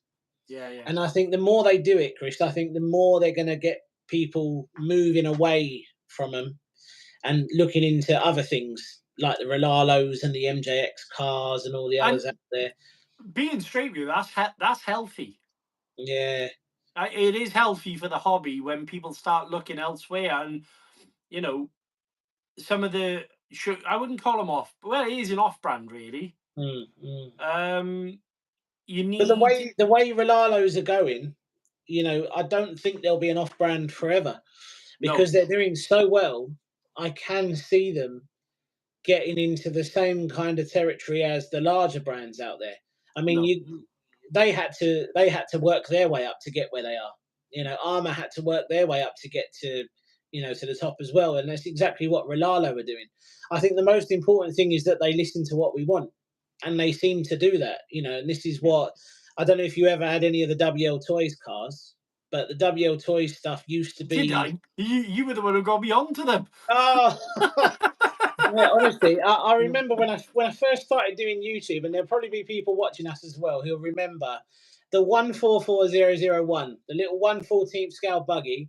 Absolutely brilliant, right? You used to be able to pick them up for about 60 quid, and you could make them brushless, you know, and you could get some people got some serious speeds out of these things, right? And they were 60 quid. I know. 60 quid. And then you compare that to like the new Groms. You're picking up a brushed Grom, you know, Mojave, the brushed Groms, for example, 130, 140 quid. And you think, hang on a minute, go back a few years, and I had a 1/14 scale buggy that did way more than this little Grom does, and it cost more than double. Yeah, how does that make any sense? You know, I appreciate, you know, stuff has to start costing more money because of all the research and development that goes into making these cars and everything else. But if I was Armour, I would be clever and think, I'm going to make these cars really affordable, because surely they must be able to see that a lot of the budget brands, a lot of the Chinese cars are slowly taking over now. You know, it's taking marketplace off them. 100%, you know, and I did a video about it, and they are taking over. I honestly do think there will be a point, unless they can make changes and make these cars more affordable, especially for people getting into the hobby who have never been into it before and they're looking for a nice route in, and they don't have to spend a huge amount of money. You know, there's a lot of cars out there now that will tick all of those boxes without having to go down, the Grom route or any of the others. You can Well, pick up some. the funny thing is this, right? This rally car, for example.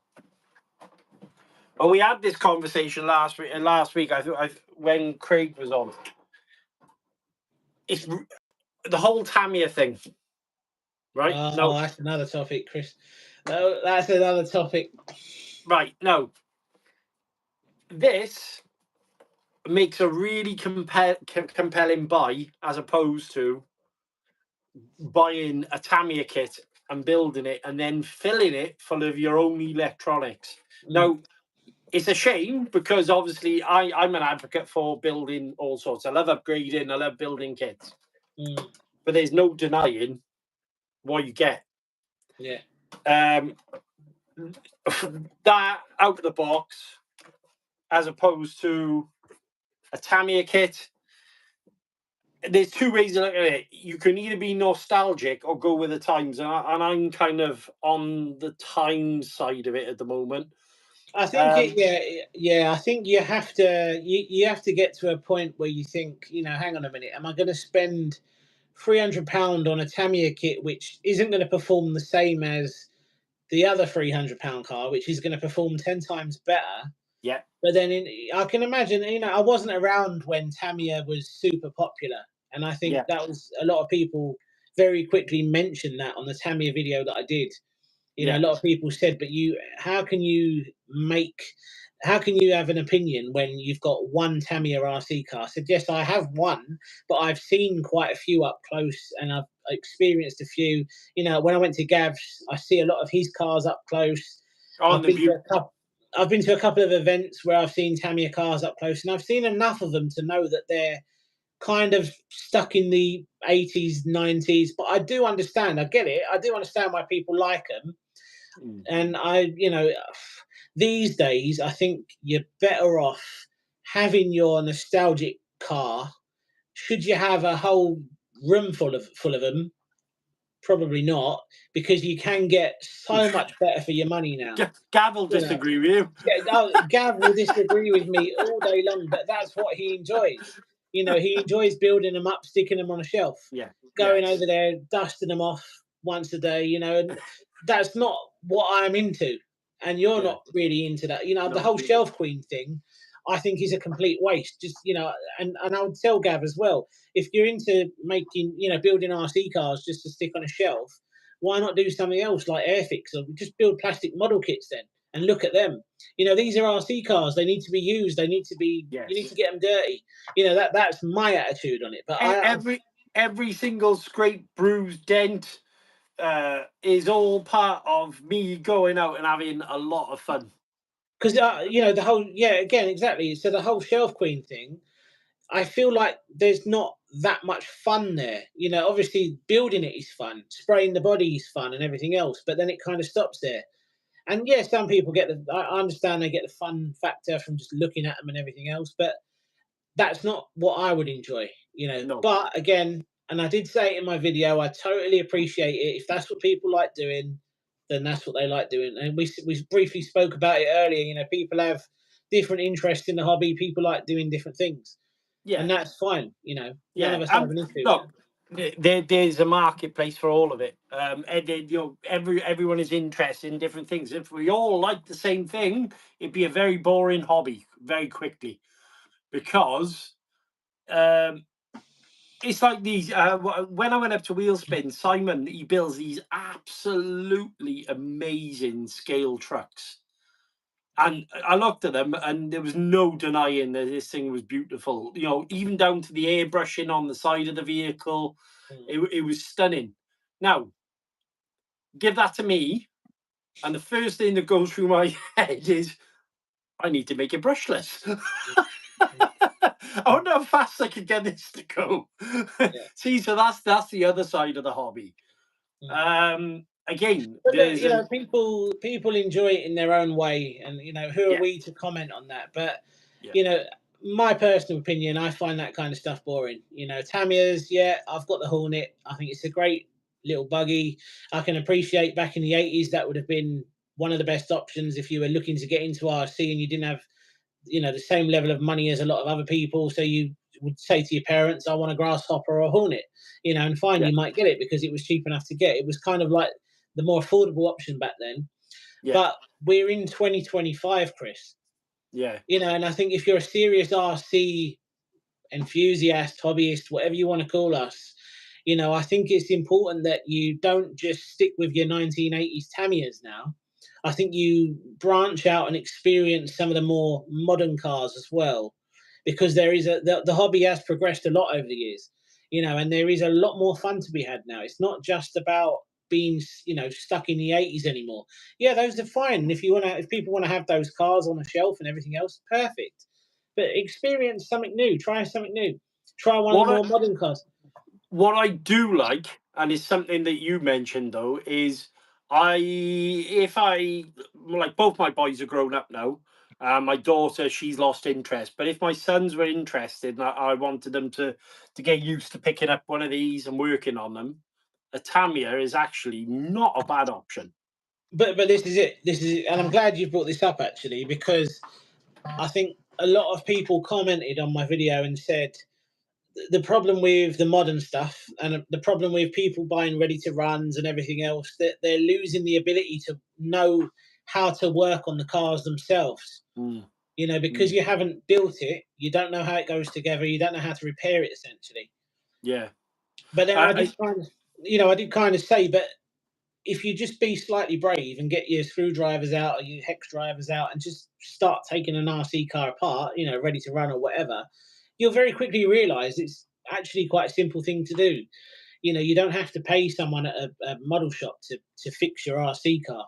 No. But I do understand, and I totally get it, that people who would have maybe built a Tamiya kit ages ago, years ago, would have that kind of skill set to be brave enough to get the bits out and make a start of pulling it apart and changing bearings or doing whatever they're looking to do. Whereas these days, I do agree, people are getting to a point now where they'll pay anyone to change a light bulb. There'll be people who will pay someone to come in and change a light bulb. And I totally get it, and I do understand why people are against ready to runs. And a lot of the hardcore Tamiya fans were very quick to point out, yeah, but the beauty of building a kit yourself is you know how to fix it. People these days don't know how to fix their ready to runs, and I can't argue with that. No, you can't. I do totally agree. I totally agree. You got, and we were having this conversation amongst my friends the other day. Is I find it really hard to believe that people go to a model shop, take their car, and it's not a cheap process when you hand the car to the person, because you're paying them for their time, you're paying them for the parts they're using off their wall. There's the other side of it is the research side of it. So with a lot of these ready to runs, I feel that you have to research them a little bit to work out, right, which part do I need? How am I going to get hold of it? How am I going to fit it? And so there's two sides to it. Yes, a Tamiya will teach you sort of motor skills in the sense of, right, I'm taking the car apart, or I'm putting it together. Therefore, I know that vehicle. Yeah. And look, I love my techno kits, right? We're putting them together. Now that's a different side of things, because we're talking race kits. But with this, any RTR, I think personally, to pay someone for the time of you sitting there and actually, doing a bit of research yourself, spending a bit of time on figuring out what is wrong with your car. As you mentioned, don't be afraid to pick up a spanner or a screwdriver and just go at it. But the thing is, it's not just RC anymore. I think that's just the way the world is going. I think, especially with the younger generation as well, I think it's getting to a point now where they don't want to, they can't be bothered, they want it straight away, let someone else do it. I think there's many different reasons why people don't want to do it anymore. Yeah. And I don't think there's anything you can do, because it's in everything. It's not just RC, it's every hobby, it's everything that exists. People just want that instant gratification these days. They just want stuff instantly. They don't want to work for it. They don't want to put together a Tamiya kit that's going to take 10 hours plus. They don't want it, or 10 days. They just want it now. Whereas years ago, people would have had the patience to do something like that and wait a week or two before they could even get it out and give it a run. Robbie in the comments by you. Robbie's obviously the gentleman I've been on the journey with, helped me build the shed and all that. Anyway, Rob does wrenching for a few people down his neck of the woods towards Tenby, and there's a guy that we know. I'm not going to mention his name; it's not fair on him, but he's got, it has to be 70 cars. He's constantly buying RCs. Will not work on him. Yeah. Will not. Point blank, he takes them to Rob to be fixed, and it completely blows my mind. You're that invested into the hobby, just pick a screwdriver up. Pick a screwdriver up, learn how to do it yourself. Yeah. Because I don't know about you, but I think that's part of the fun. I think that's part of the fun. When you break one, you come home, if you look at exploded diagrams, you look at all the different bits that you need, you make an order, you get all your bits turn up in the post, and keeps your brain ticking as well. It keeps you busy. It's part of the fun. It's part of the fun of the hobby. Breaking them, and every RC car breaks eventually. So you are going to need to buy parts at some point, and then just being brave enough to, like you say, get the screwdrivers out and give it a go yourself. But yeah, like you said, you had the perfect example there. Someone has got 70 cars and he won't fix a single one of them. And that is how a lot of people, and like I say, especially with the younger generation, my older lad Sam, he likes coming out with me now and again. But when he breaks one of his trucks, when I say to him, "Should we get the screwdrivers out and have a go at fixing it?" He says, "Oh, no, I'd rather play Minecraft."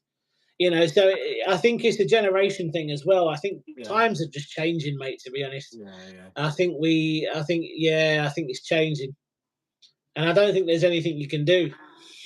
Unfortunately, mate, I don't think it is. It's a losing battle, but it's nice to know that there's others kind of with the same mindset as well, though, because I would class myself as one of the older crowd now.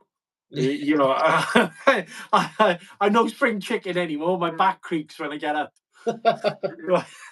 but the whole kind of scroll through generation of and that's concentration.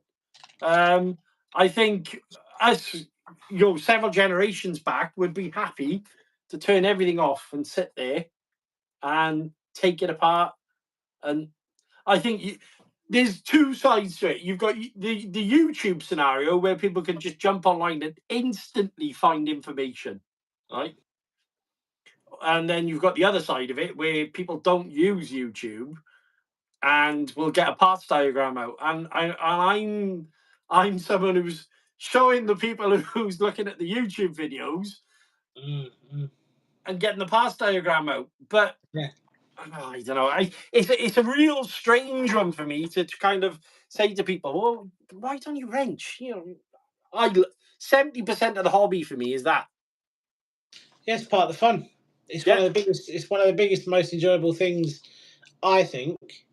Yeah. And then you can, obviously, you can kind of come home after you've broken one and think, "Oh, should I replace all of the bits with plastic stuff? Should I buy upgrades? Should I, there are so many different things you can do after when you break something." Here's a question for you. Actual good question. Thinking about it, I was just come to me now. Would you like to see every single RC offered as a kit option? Yeah. And I think, the only reason I say that is because a lot of the ready to runs that turn up these days, I don't find the electronics are the best. You may disagree, but I think, especially with a lot of the ready to runs, it sometimes feels like they've given you a decent electronic setup to get you going, but then you'll find yourself very quickly upgrading everything. And the X-Max is the perfect example of that, because you've changed the ESC on that, like you said. Have you still got the what motor are you running? The stock motor, yeah? I am still running the stock motor, but I've had to take it out and change the end bell on it, because I was mortified to find out that the motor had two plastic ends. I mean, that's the first I've ever heard of that, I'll be honest with you.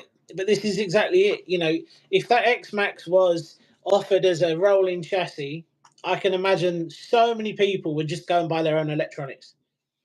You know, Yeah. I really do, and not just the X-Max, but even all the armor cars. You know, why can't they offer a kit option for all the armor cars? I think that would increase their popularity massively. Huge. Huge, because there's loads of people who don't like the Spectrum electronics, and yeah, sometimes they work fine, sometimes they don't. Look at the firmware upgrade thing, for example. Yeah. You know, that's another perfect example. Whereas you might think, if I can buy the roller, I'll just go and stick all my own hobby wing bits in it or whatever. I've already got a program card, you know, and if I want, I'll just take the bits out of that, put it in the next one, whatever you want to do, you know. Yeah. But it won't happen. And you covered it earlier because you said that they want to keep you locked in. They want you to be in the ecosystem. They don't want you to have your say on it, kind of thing. That's the way it's going. That's the way I feel it's going. And this is why I love Hobao, for example. Hobao. You know, I say Hobao, I say Hobao, you say Hobao. People say something else, but they're the perfect, to me, like the SSTE is the perfect platform to kind of make your own. Yes. You know, you can pick your motor choice, and that goes for all the Hobao cars actually, not just the SSTE, but they've got the GT Rally, they've got the MTX that Gary's got, they've got so many options that you can take the chassis and you can kind of turn it. Yep, you can turn it into what you want, what you're looking for. You know, and I think you're right. I think there should be a kit option offered for most of the cars out there. Yeah, and the other the other side of it I see is, you know, I'm, as you know, I'm huge on upgrading stuff. That is part of the hobby for me. I love it. It would be nice to be at a point where you get the kit out and you know which upgrade you want to put on the car straight away, rather than having it ready to run, stripping it all down, and then adding the parts you want into the car. You could literally build it from the off. No one else has touched the car. Not, you know, someone who's having a bad day, and it doesn't happen very often, but there is one or two recently that this springs to mind. But you know, quality control. You quality control for me, especially when it comes to kits. You are responsible for that quality control. Yeah. So whether that differential has gone together properly, whether you screwed things in and put enough Loctite in or not too much. Yeah. Whether you've added, you know, parts onto the car, that is all would be amazing to, let's say, I don't know, for example, Mojave. You go out and buy Mojave in a kit straight away, right? What electrics I'm gonna have, what upgrades are gonna do, and then go through it bit by bit. I think it'd be a good idea, and I think it'd be a good step in the right direction, especially considering all the sort of negativity that Armour have had lately with the, you know, the ESC stuff and whatnot. I think offering a kit would be great. Not only Armour, but I think a lot of the brands out there. You know, I think a kit option. I mean, why couldn't they do it? Why couldn't they offer a kit option? Because how hard can it be? As Graham said, they have to assemble them. They have to assemble them in the factory, don't they? So why not just throw the bits in different bags and send it off? Well, Graham said, but then when you buy an RTR, the first thing you do is take it apart to check everything. yeah. Take it apart, check the diffs, check everything else. So if that's what you're going to do, then you might as well just have a kit. Yeah, totally agree. Yeah, let's have a quick look at the comments. Let's have a quick look at the comments, Chris, and I'll probably jump off in 10 minutes or so, mate, because no worries, buddy. I've got Becca messaging me saying she wants to put the kids to bed. So I said, all right. I've just texted her back saying, yeah, I'll be off in 10 minutes. Yeah, no worries. Was there any other questions or anything anyone wants to ask me or Chris? So we've got right, Robbie's gone. Thanks for joining, Rob. If I came out with electronics, I'd buy more of them. Fair enough. You know, that if you like the electronics, happy days. That's good. You know, I still use a lot of the electronics that come with them. Let's have a look. Tyler's saying there that if the kit version was 50 to 100 quid cheaper, that would be a consideration. Yeah, I agree with that. Yeah, absolutely. Yeah, totally. I mean, is it, as you mentioned with the rollers, the price is substantially lower. So the buy-in price for a start makes it more affordable. And especially like with the Habaos, when I bought my Habao, I bought the roller the month after because I didn't have enough money at the time. I bought the electrics, but in between that, I've gone ahead and fixed all the diffs up. I think there needs to be more of that, more roller options. Or at the very least, if they're going to continue doing the ready to run route and everything else, then there needs to be better quality control, because you shouldn't have to open a ready to run up and check everything. It should be ready to run. Charge a battery up, off you go. You shouldn't have to do anything else. I recently, and I'm not going to mention the company's name, I recently did a video for a company, and first thing I wanted to do was obviously check through the diffs. When I went to open obviously get the diff out, sent the diff, 3 of the screws snapped off because of excessive use of Loctite. Now, bearing in mind, I warm all my screws up to make sure the Loctite's broken. Just and that, all that is a quality control issue. Yeah. Yes. So Absolutely. Definitely electronics to a mine. Everything should be a roller. My SST, I haven't touched a single thing on that car. A lot of people haven't. I know plenty of people who haven't touched the SST and just run it. They're tough old trucks, to be fair. Yeah, I can't say I've done a lot to mine. I haven't done anything to mine really, apart from the chassis braces. Definitely a good option. Yeah, I don't think I've done anything else to it, and it's pretty much been a tank. Have you done the towers? No, because every time I've looked, they haven't had them in stock on Cog and Billet. But I might give. Is it Lee? Yeah, I might give Lee a shout on Facebook and see if he can get them sent over for me. Yeah, well, I will say, to be fair, the only thing I did find is the standard chassis. I had the braces on from day one, and the red mist came down, and I decided to try and do something stupid. The chassis was like this. Yeah, that's so. What had happened? Mine looks like that now, and I've never replaced it. It's still like that now, and it's still running perfectly fine. So I'm just carrying on. It's the old bus driver thing. Have you got a red light on? Yeah, it's fine. Carry on. Just carry on. Yeah, exactly. Until it stops working, then I'll change the chassis out. Yeah. Is there smoke coming out there? No, you're absolutely fine. Keep going. Yeah, that's exactly it. That is exactly it. Corrali are good for rollers. I would agree with that. Yeah. I would agree with that. No checks, no diff adjustment, nothing. There's one thing that does bug me. Why the hell do companies not put enough diff fluid in? Yeah, I don't know why. And again, I just think it's quality control. I think it's a case of getting cars out the door rather than making sure that they're fit for purpose, kind of thing. They just want to make money. Everyone wants to make money, but they don't care so much about the end user. So they don't really worry too much about filling them up properly, and they just want to get units out the door because that's what makes money.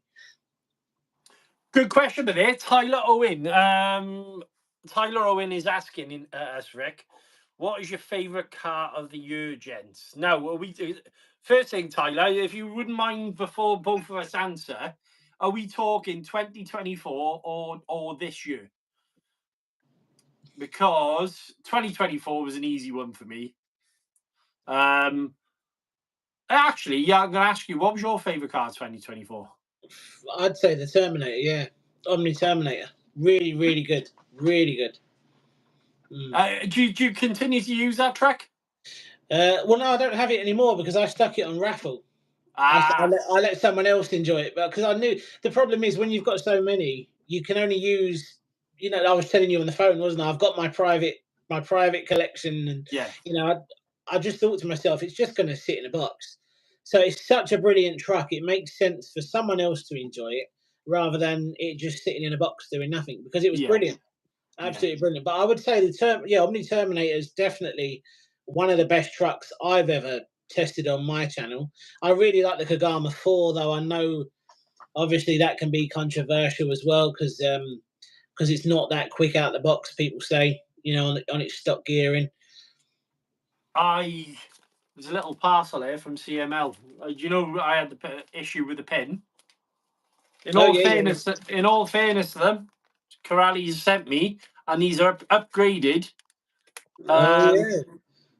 So they've actually upgraded. They've jumped on it. There's Team Corrales. They're sending this out now to customers with the issue. So do you know, like, obviously instead of a C clip, it's now a spring that wraps around. Yeah. Won't come out again. Stop the pin from coming out. Yeah. But I do think Corrales are doing some good stuff at the minute because so many people forget that they've only been making sort of bashing cars for the last few years.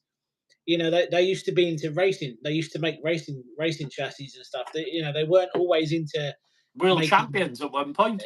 Right, so they weren't always creating bashing vehicles to go up against the likes of Traxxas Armour, Team Associated, all the big brands out there. And when you look at what they've achieved, I don't think they're doing too bad. No. And then especially like with the Punisher 4, and the Kagama 4, when you look at how much they cost and the price range, especially for us over in the UK, I think it's very similar in price to the MT10.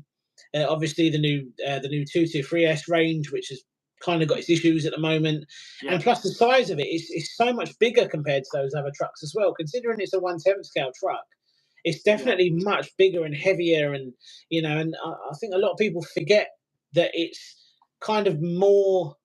You've got more metal on it, obviously. And then I had a lot of people saying, yeah, well, it's not going to last 5 minutes down the skate park. But I don't think it is a skate park truck.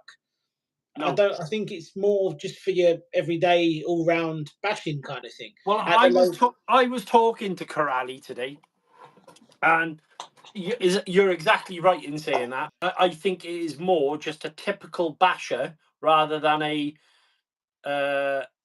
stunt truck. So it's more. But this is it. Some of the trucks out there are better at doing stunts. The MT10, for example. If you want to go and fly off a skate park ramp, then buy an MT10.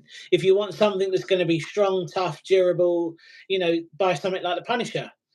And again, people are comparing the Corrales cars like the Punisher and the Kagama 4 to something like the MT10, but they're all good at doing different things. If you're just looking for a well-built all-rounder, then those Corrales are perfectly fine. If you're looking for something you can throw around at a skate park, then go for the MT10. It really depends on what you want to do. Yeah. Razor's just jumped in the comments. How you doing, buddy? All right, Razor. Again, for me last year, I got as speakers. I find I've created a video on it. The Synchro, it offered so much price to performance out of the back. Absolutely, and I do think the new one. I thought it was going to be called the Synchro 2, but Corrales corrected me earlier and said it's just called the Synchro. Yeah, and which is fine. I think Synchro 2 would have been quite cool though, because obviously two-wheel drive. Two-wheel drive, four-wheel drive. Four-wheel drive, right. So I'm kind of disappointed they didn't stick the 2 on there, really, because I think that was quite cool. But I think that's definitely going to be a controversial release because obviously people are saying that it's a Synchro 4 with bits taken out. Kind of like a parts bin special. It's just been thrown together with whatever's been left on the side. And I think it's going to be more than that, to be honest, Chris. I do personally. I think it's going to be more than that. I think it's going to be quite a fun little buggy, considering you've got potentially 4S power running through the back wheels. So we'll definitely. It should be a lot of fun to actually drive. I am looking forward to it. I am looking forward to that. Oh, anyway, mate, I think I can see someone saying, "Is this going to be a regular thing?" I definitely jump back on with you at some point. It sounds good to me. It sounds good to me. Thank you so much for coming on as well. No, that's all right. Not a problem. I've been looking forward to it. I don't do a lot of live stuff on my channel. Yeah. So I just thought, when you said to me, would I mind coming on? I thought, no, actually, you know what? That's a really good opportunity, and I love supporting other channels as well. So I'm more than happy to Well, jump on and have a chat with you. And and we've and had and, some. and likewise, like when we spoke the other day. I mean, I think a lot of channels really, if you can kind of take away the whole you do one thing, I do another, the sense of community, if more people actually got on, I think the whole hobby would just be so much better. Absolutely, absolutely, and that's exactly it. People that know me, I'm a very easygoing person, just like you. You know, you know yourself. YouTube can be quite competitive. There's Yes. obviously a lot of competition. There's a lot of channels doing the same thing, and some people just prefer to be lone wolves. They prefer to do their own thing. They don't really want to get involved with other channels. And I find a lot of the US channels like to work together quite a bit, but in the UK, it's sometimes quite difficult to get UK channels to work with you because, again, everyone just likes to do their own thing, and that's absolutely fine. But I am very much like you. I quite like the community aspect to it. I like helping people, Yeah. and doing stuff like this. Yeah, I'm happy to do. Again in the future, mate. You just tell me when, and I'll jump on. And we've had pretty good chat tonight, Chris. So much so that we've missed most of the comments, mate. Yeah, I do apologise, guys.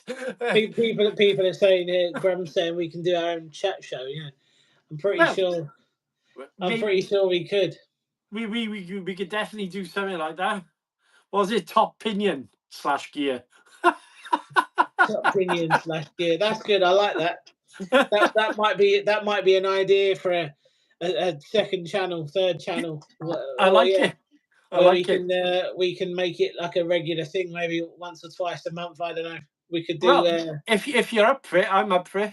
Yeah, mate, absolutely. Yeah, just give me notice. Tell me when you want to do it, and I'll make it work around all the other stuff. Well, All the I do, and listen, I was going to talk about this to my viewers after. I'm actually thinking about making the live stream because I have struggled for the past couple of weeks doing it every single week.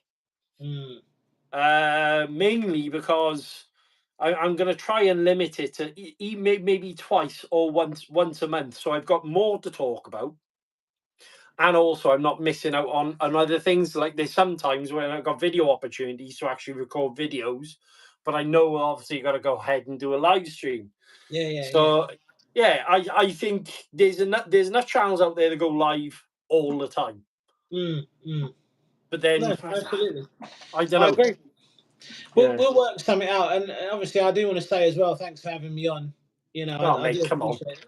I, No, you don't have to have me on. It was nice. I quite like it. you didn't have to agree to come on.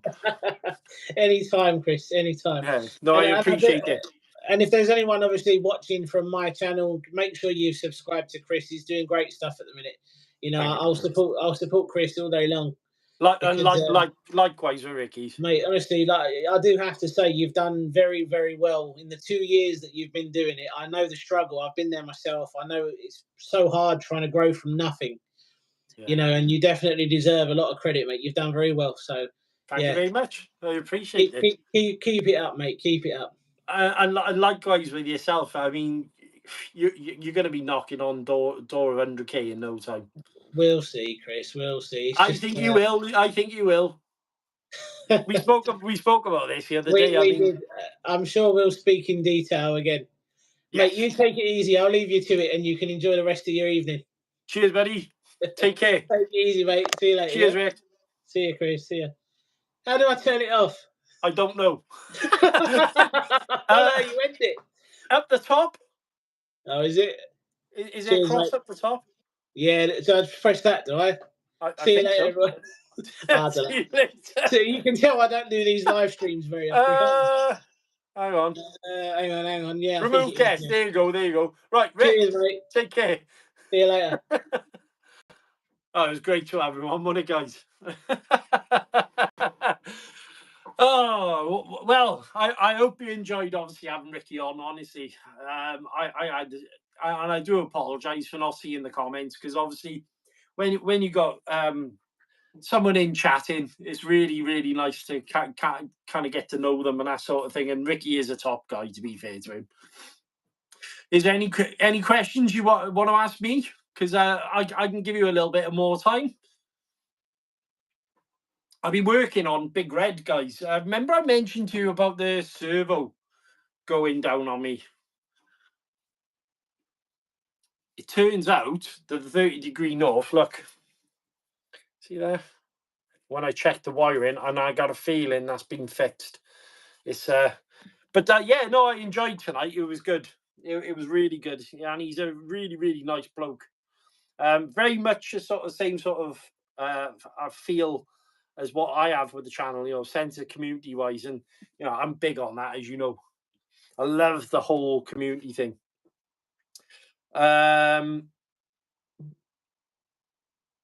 Razor, yeah, what happened? Let's have a look. Are we talking about the Outcast Razor? I took it out for his first run. If that's what you're on about.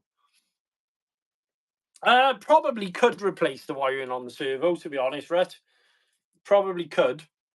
I haven't actually looked, to be honest with you. I could unwrap it, but the funny thing is, it's not turning at all. No, I just joined 2 minutes ago. Are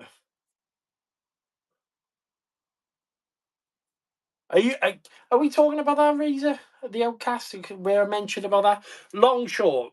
All right, what I took it out for his first run, and yeah, servo died on me. Oh, you don't know what's happened to the last 2 hours. Well, to be honest, we've spoken about what we're talking about. We've Tamiya Kit, YouTube life. We've spoken about you know, the sacrifices you've got to make when you're making videos. We've spoken about up and coming brands. Any sneak peek of what's coming next, Chris? Well, tomorrow, to be honest, Tyler, I have got an Omni Terminator coming, so that's definitely one thing. I mentioned it. Tomorrow I've got a running video of the Ultimate. That is going live. So I went up to Old Dusty last weekend and ran the X-Max. That absolutely epic truck. I've also got another video coming out on the MGX. What else? Oh, a repair video on the Punisher CVD pin problem. So obviously, as you can see, mine is spinning.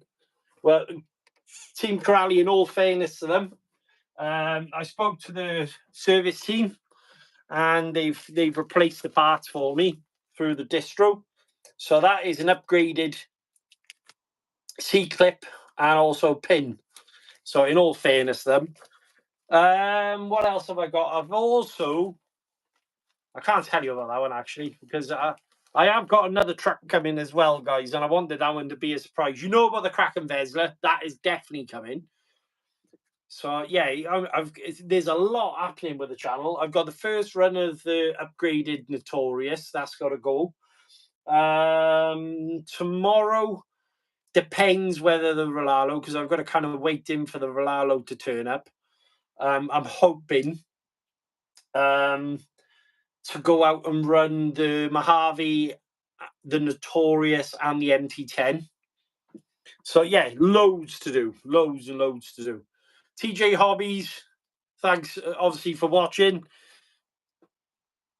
Martin, tonight we made Martin a moderator because obviously we did have a couple of issues. So Martin is obviously one of my best mates. One of the guys at Panside, epic guy, so much fun, and he likes setting fire to things. What does that come with the crimper tool as well, Mart? Let's have a look. I will look actually on my iPad because I'm struggling to look up there. And do you know what? Ricky's actually just he's put a video out, guys, on the Synchro 2 and his thoughts. So go ahead over to his channel, actually check a like on his video and watch his video. Remember we were speaking about the Synchro? He's literally just put that video up live tonight. Servo repair kit. Right. The only thing I would say though, that servo razor came out of the Outcast. If you look, see that? It was one that a gentleman had put in there. No, I bought the Outcast as a second-hand car. So he changed it over to a 30-degree north servo. So I'm not sure whether you can. I'm not sure whether you can actually buy a servo repair kit for this one. I will have a look though. He's probably a good shout, that actually. What was his name? Beyond RC.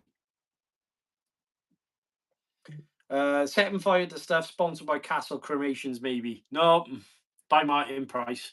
Don't worry. You'll set fire to anything.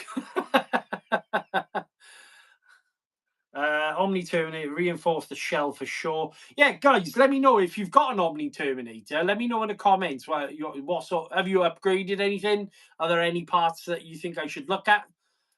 Because I'm going to do the usual unboxing. Then obviously I will check the diffs and everything on that truck, because I do that with all my trucks. And then we're going to go out for the first run. Is there anything else I should be looking at? As I say, I've gone for the carbon version, so obviously I've got the better electronics in there as well. In fact, there is something I need to do on the Outcast, because bear with me 2 seconds. I may as well do it while I'm chatting with you.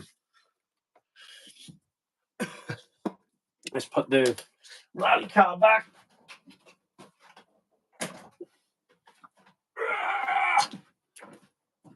Get Big Red over here. I need to move the iPad a second.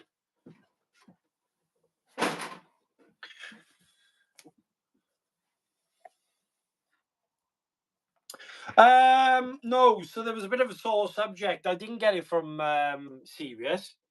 So what happened, I don't know whether you caught the conversation earlier, was I was checking out the price between ChriswithaC RC and also Ralo directly.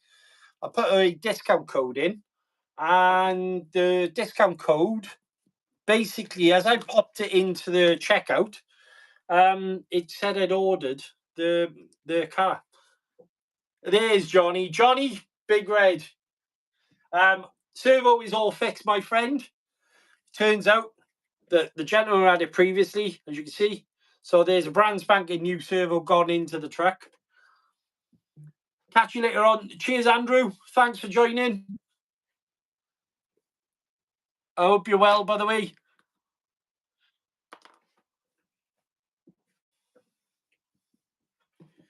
So yeah, Big Red. I'll turn the camera down. Oh, let's have a look. Oosh. Put it by you, and then so if I turn the camera down like this, you can see what I'm working on, can't you? Right. So yeah, it's a brand spanking new servo gone into the car. We've got a upgraded Vitavon steering crank, GPM top deck, the hinge pin holders, M2C hinge pins, RPM arms. What else have we got? Let's have a look. RPM arms, scorched turnbuckles, front and rear.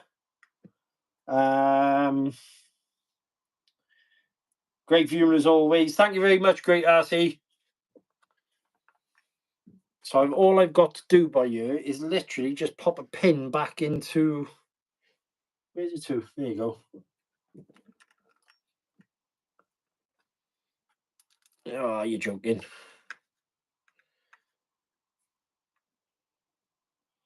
Omni, I got the mount to install full-size servo, whack a couple of washers behind the spoiler screws. Other than that, it's a gem of a car. Hunter, the funny thing is, I've actually got a bunch of 3D printed parts for that car. So one of them is a servo mount, funny enough. I was very impressed with the last video he did of running Big Red, including the slip on the walk. Yeah, it was a less than fun time, should we say the least. There is a brand new X-Max video coming out tomorrow. So I hope you enjoy that, because I actually chose a different route into Old Dusty as well.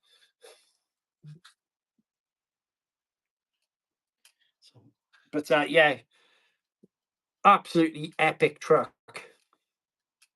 But now, see, Big Red might not be staying, guys. In fact, it's not, because the whole point of this truck now is being cleaned up and sent to Mr. Haverfield.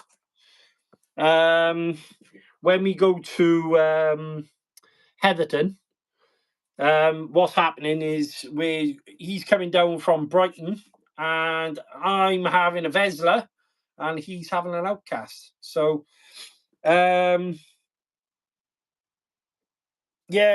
basically, Big Red is going to be moved on to a newer place.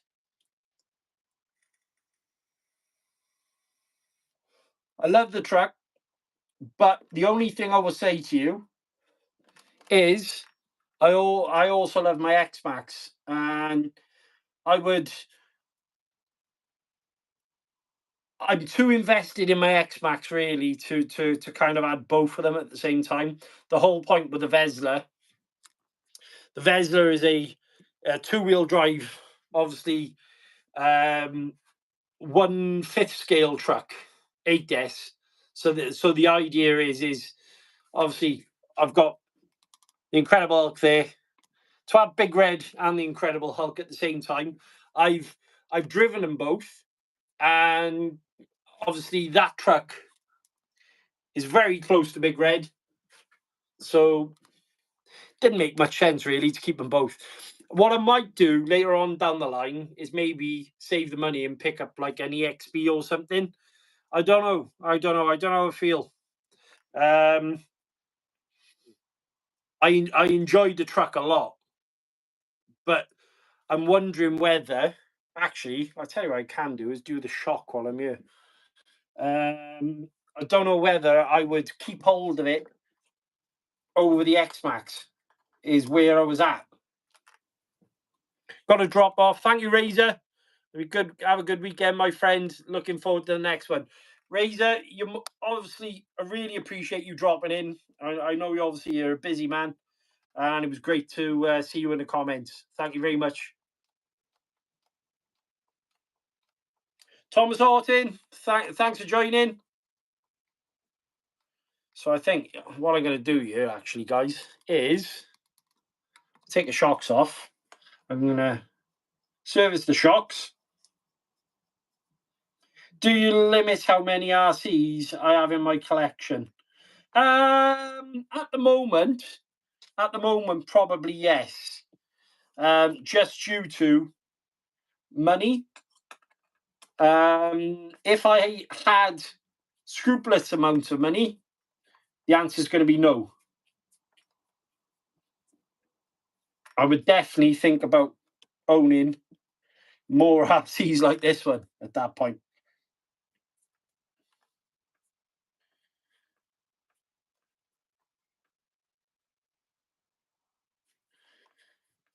This was the most shocking part of the stream. Yeah, I know.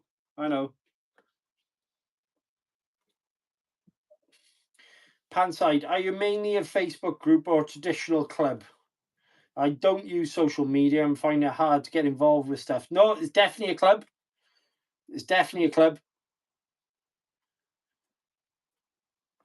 It would be nice to see a live with Razor one day. That's, obviously if he would like to join, maybe I'll drop him an email and see if he wants to come on one day. There you go. That's one shock. So that one's all. Nothing wrong with that one. That's all okay. But I am going to change the oil in that one. Chris, Rick and Razor would be awesome. It would, wouldn't it? I'd like that as well.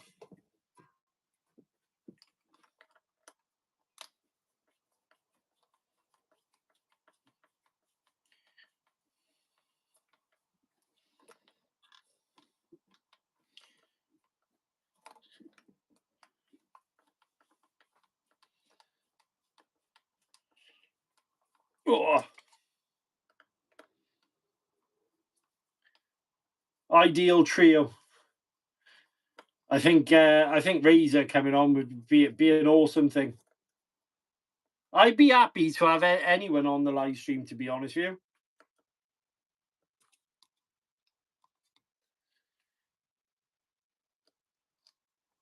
It's all part of the community, guys, isn't it?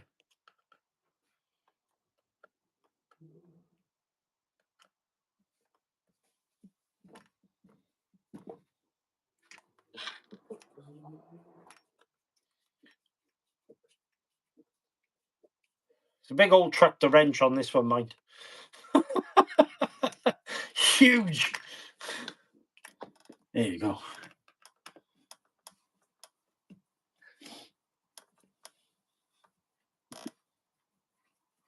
Right, I'll show you what happened with the front shock on this, though. What about Vapor? You're both from a Valleys.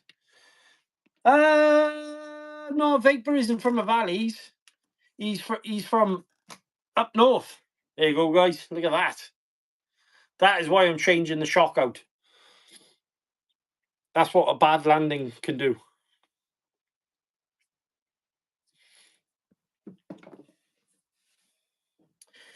Oosh. Right, let's move it over here.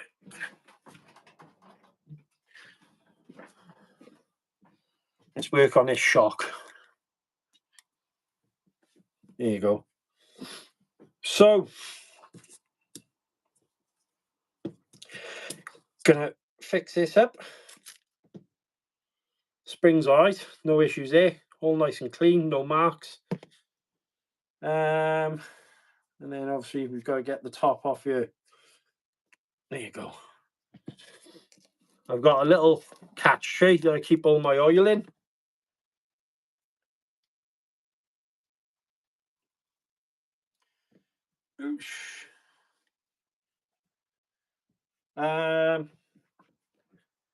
So, what are you taking out, guys, this weekend? What are you actually getting out?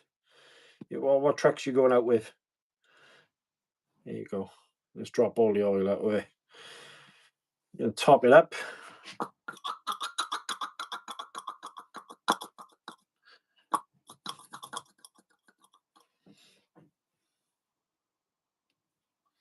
No, Thomas, he's not from Wales. He's not from Wales, buddy. I think.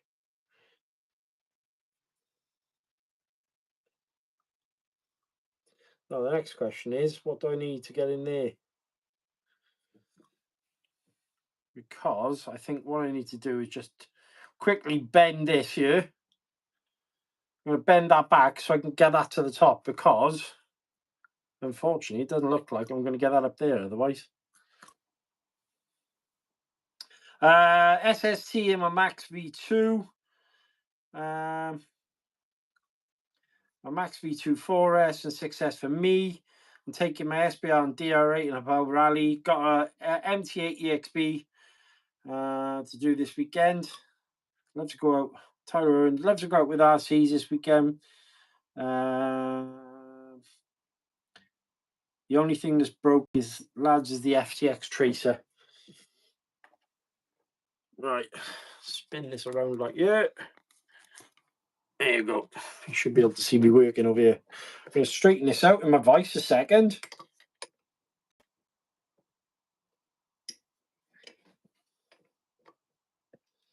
And then once I can bend that back, what I could actually do then is put a new shock shaft in there, because unfortunately I can't actually get that up there.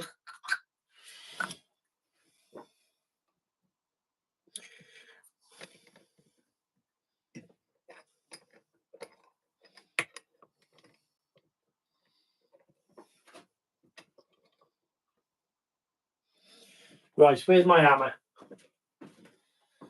Where's my hammer? I did have one in here. There you go.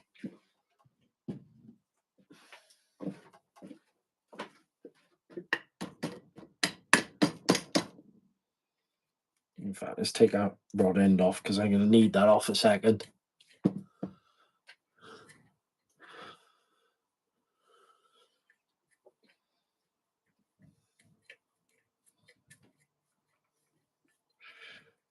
Got a brand spanking new shock shaft to go on.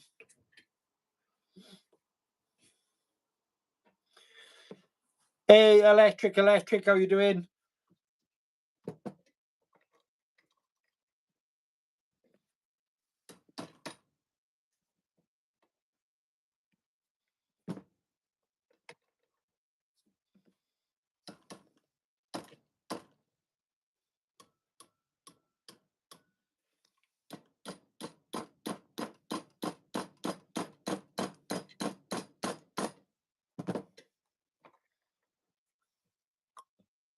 Really has bent that, hasn't it?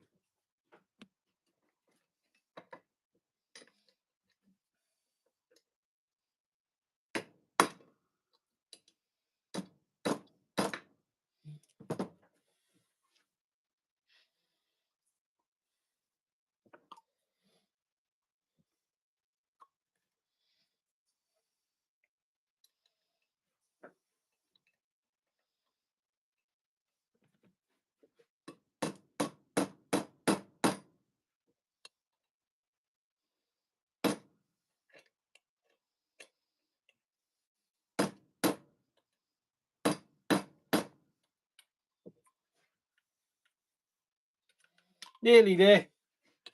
Nearly there, guys.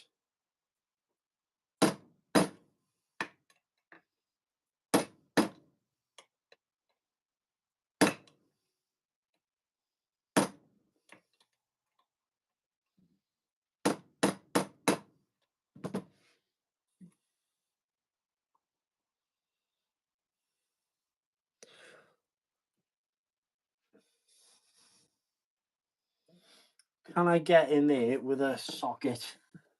No. Fingers crossed, that'll pop off then. And the driver's head. So we'll weigh it. Right, move that. No, actually, I'm not going to straighten them. I just want to get a bugger out, to be honest with you, because I've got a brand new shock shaft to go in. I've got a brand new shock shaft to actually go in.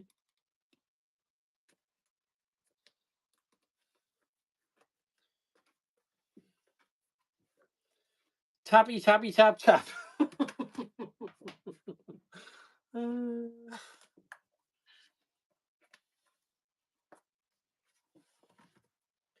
Right, I think it's 7. Have a look. Oh, yes. Right.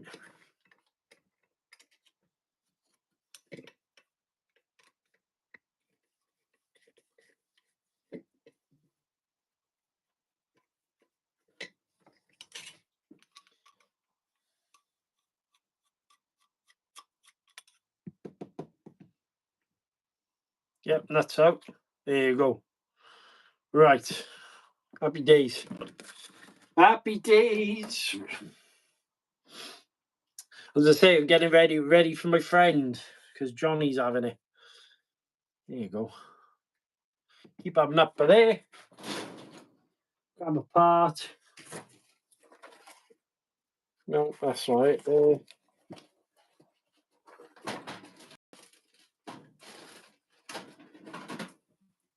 Brand spanking new shock shaft. Hey.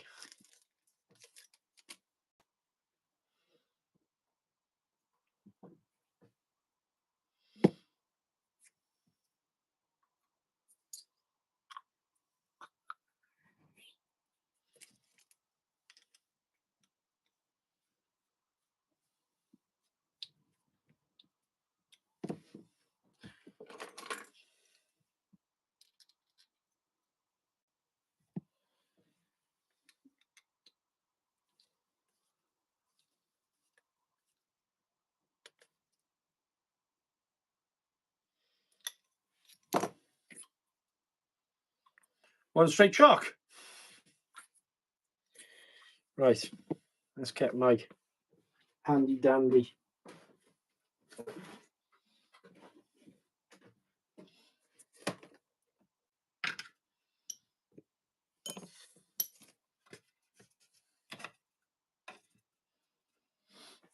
And top him up.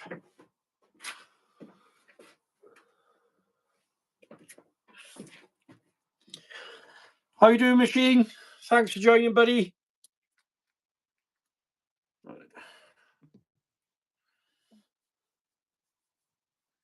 Bit of late night fixing on Big Red.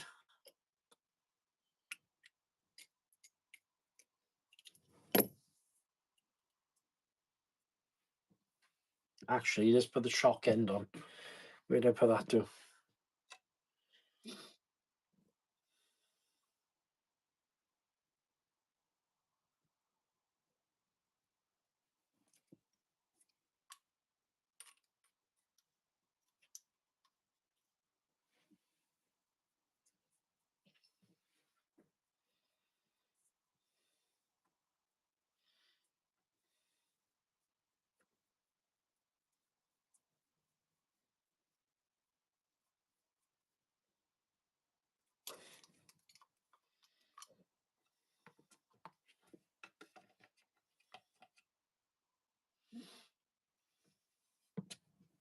Let's have a puff.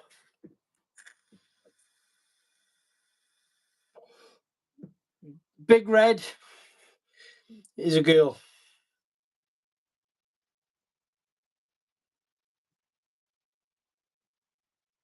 Most definitely a girl.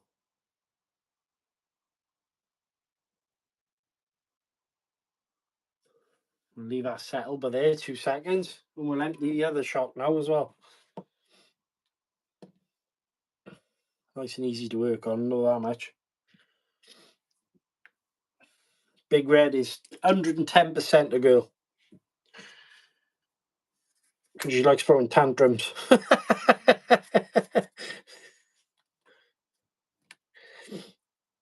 Anyone else working on their cars tonight?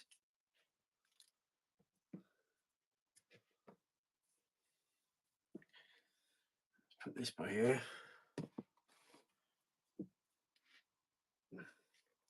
Oh.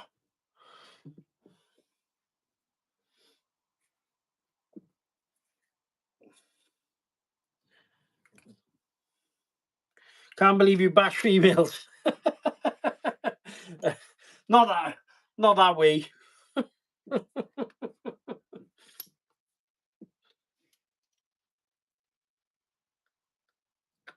Oosh. Come on. Is that going to allow me? No, is it now?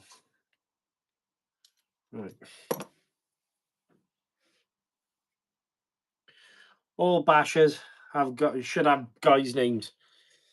Well, I could give it a guy's name. I don't feel like.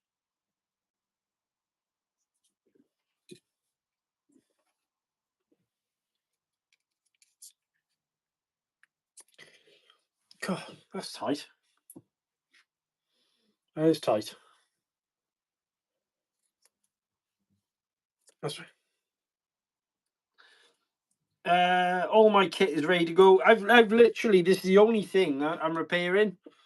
At the moment, all my other cars are actually fixed.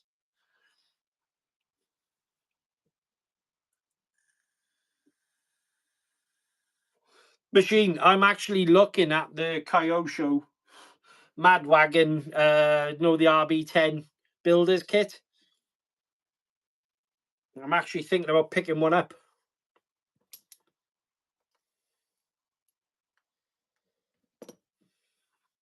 Why can't I grip this is the question.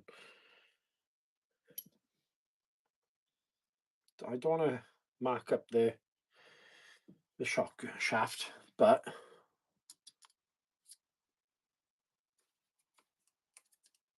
is that going to allow me to undo it is the question.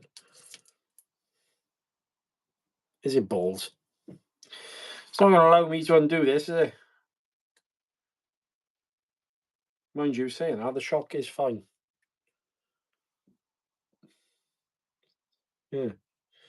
So I think the shock's only just been done. Do I bother? Because that shock feels absolutely fine.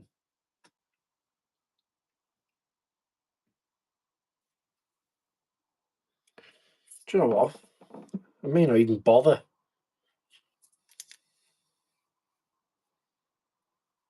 Yeah. There's no air in it. Big Red would never have much street cred if it was called Leslie. No, you are right there. You are right.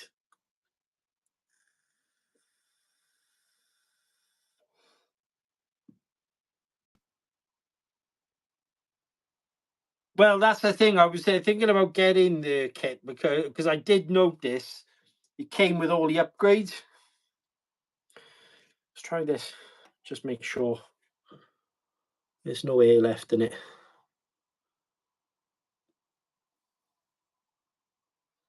You shouldn't. Well, there are some bubbles there, mind. I'll be honest with you.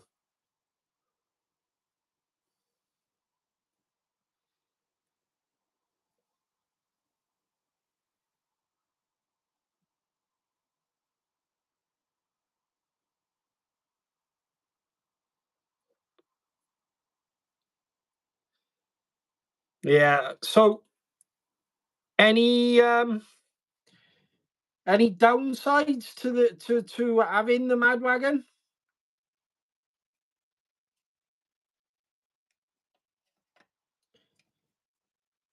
I don't think you can buy the Mad Wagon in a kit. Is the sorry, the Mad Van in a kit is a Mad Wagon.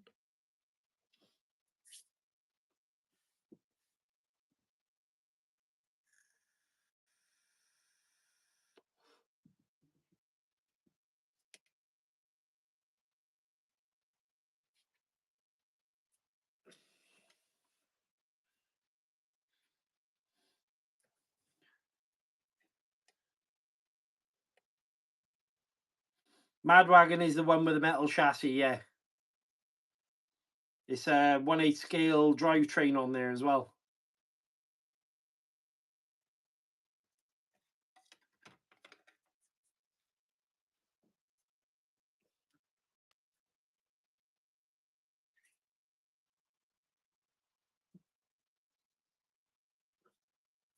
Lovely.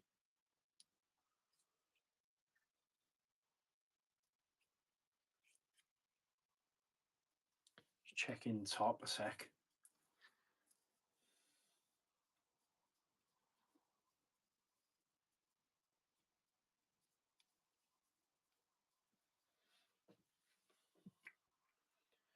I want to say a huge thank you to everyone who's been on the chat tonight as well, guys, making Ricky feel so welcome. It was a pleasure to have him on. Fingers crossed we can have him on a more regular basis, and I think that would be. Oh, there's tons of bubbles in there. Right, let's let those bubbles come out, shall we? There's tons of little micro bubbles. Don't know whether you can see that on the camera, guys. Can you see that? Let's have a look.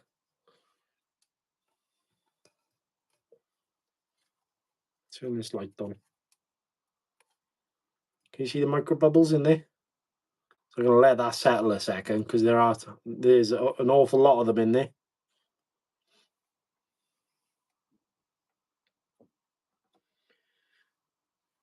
Let those bubbles pop by there a second. I think I'll build up this shock again because inspecting it, it's absolutely fine.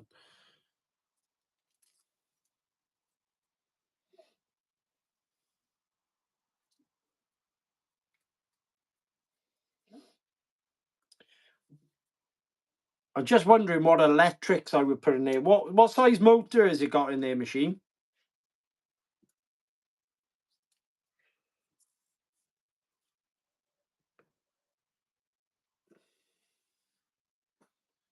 I'd love to make it a regular thing with Ricky. I really would. He's a good guy. He's a really good guy.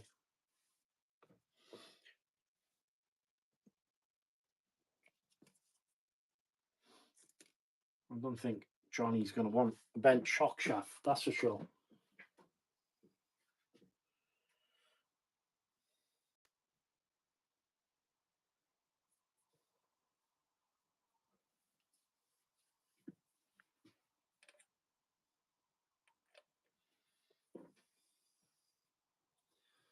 I've got a few little upgrades to put back on this car as well.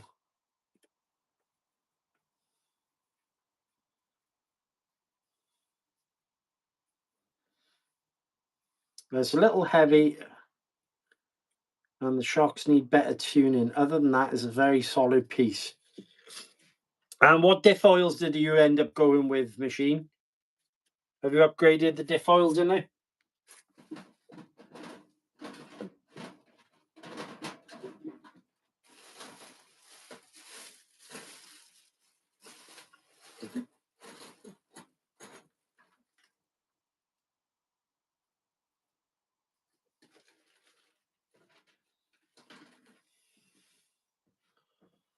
Let's see if those bubbles have disappeared yet.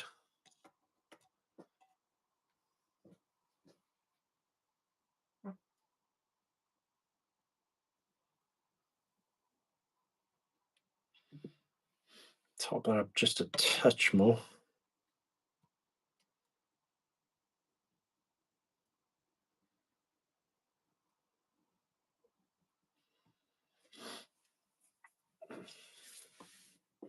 And then we should have a working. I can take my receiver out of this one now. I can get it out.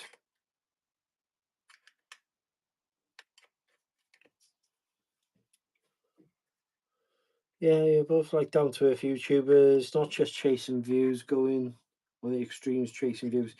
To see now, me and Rick, we share the same views on certain things, and that's what I like about him. I don't want to be that guy who's just breaking stuff for no reason. I also want to be honest with people, because I think if you're not honest, you kind of lost the people who come to watch you in the first place. I cannot for the life of me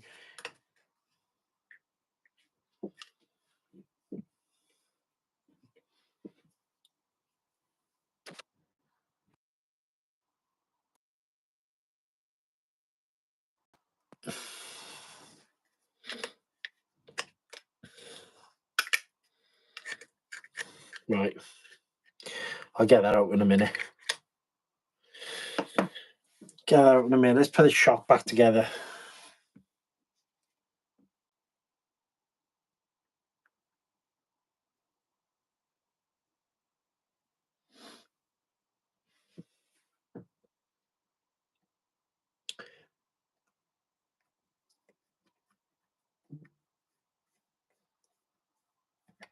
I'm not calling any channels out there or anything like that, but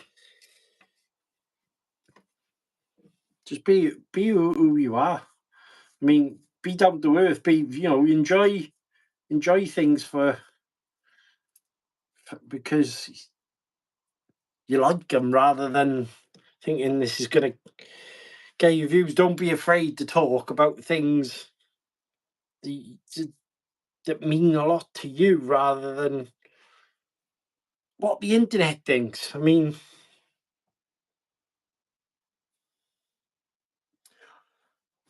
old school, how are you doing? Thanks for joining. It's just silly to buy an exclusive RC car and crash and smash it to bits. I just don't get it. No, I totally agree with you. Oh, you are. There's Ricky. I'd love to come back. Some excellent chatting topics. Gary said we should start a podcast or something. Do you know what, Ricky? I would 110% love that. If you'd be welcome to sort of do it on a regular basis, I would be more than happy to be for it to be a thing. But I'll leave the ball in your court, my friend, because I know you're a busy man. All right.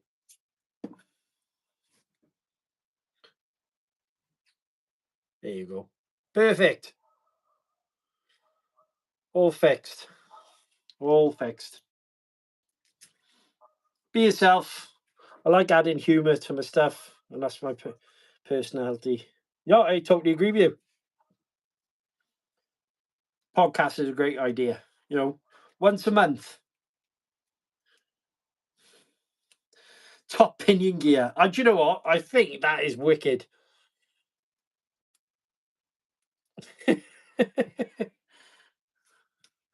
We have a rebuilt shock on Big Red. Woohoo!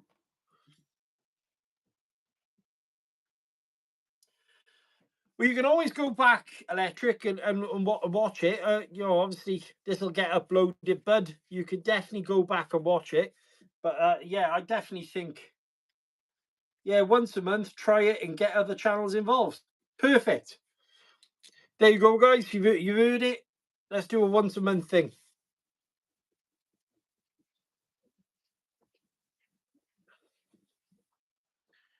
I would 110% to do that. Gav would love to get involved, I'm sure. Honestly, Rick, I would absolutely love to do a once a month thing.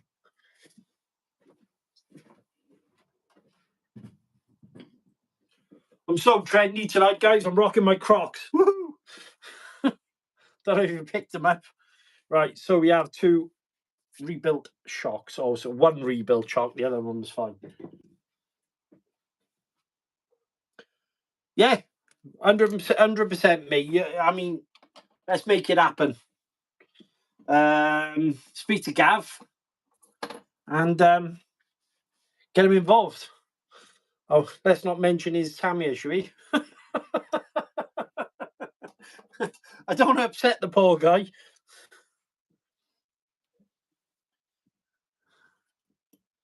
Mind you, I did see Gav has just bought a Max.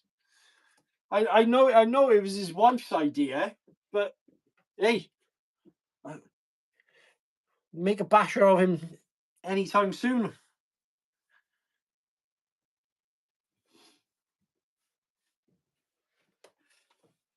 I thought it was awesome that he picked up a Traxxas Max, mind. Yeah, get some topics together. That'd be a good idea. I'd like that. I think it sounds like a plan, mate. I'm up for it. Like a few people mentioned just now, possibility of Razor coming on. I'm not sure Razor would do that, but you know, it's nice to see him come and chat. Like, but all the same, I'd be up for that. Right, Big Red. You two vibe well.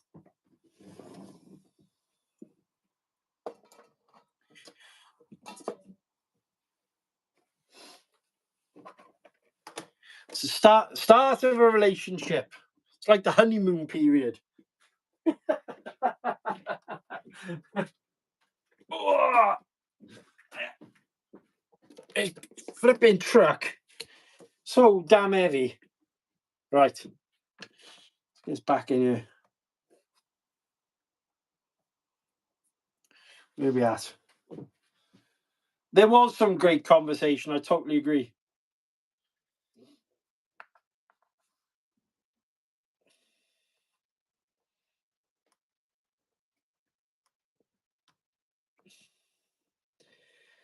I'm quite looking forward to getting all of my hands on this Ralo tomorrow, though. I'm definitely looking forward to that. Right.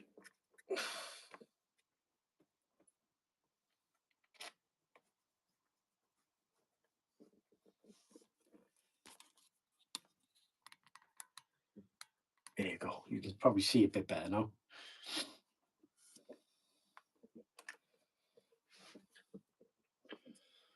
Why is this truck so heavy? I need to get it off its wheels, don't I? Right. I have got a stand unit. Don't know, so why the hell am I not using it?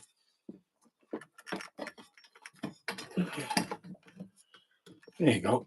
Probably better. Just the camera like so. Right.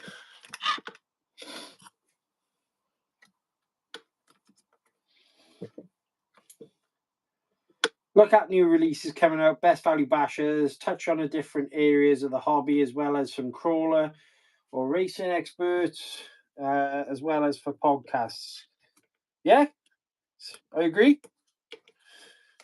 I agree. That'd be a good idea.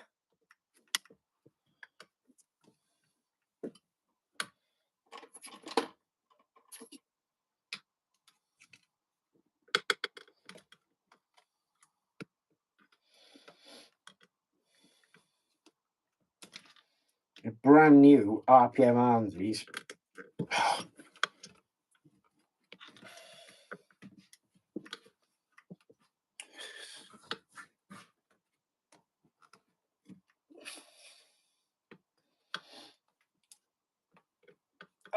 I agree with you, Matt. Yeah, look, it's nice to see other people's opinions before actually getting involved in getting one. Because, you know, every time we buy an RC car, it's an investment, and it's pointless getting hold of something if you're unsure.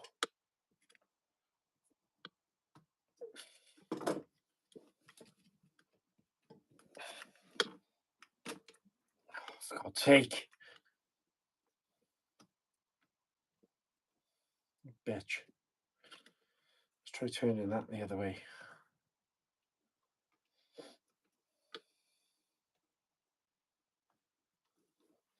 Top pinning. I think we might get done for copyrights for that, mind. Top pinning gear.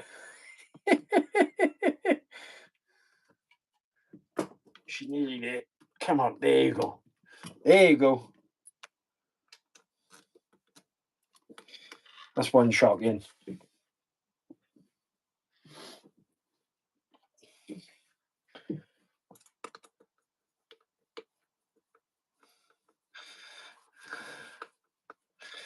Some say he's a fat bald man from Wales. We know him as Chris. We'll have to get a Stig. Who's going to be our Stig?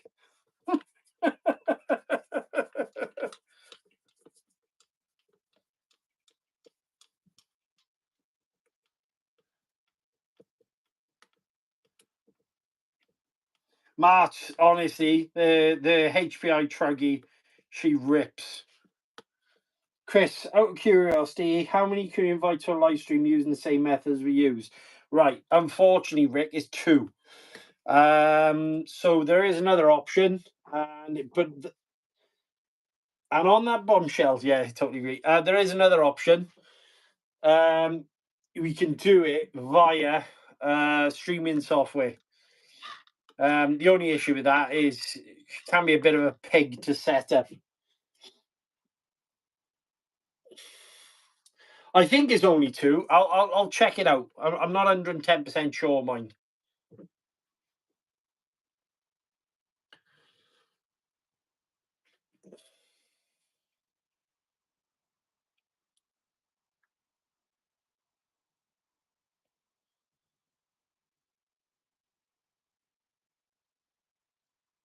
RC Master. Nobody knows who he is, and he moderates tons of RC YouTube channels. Yeah.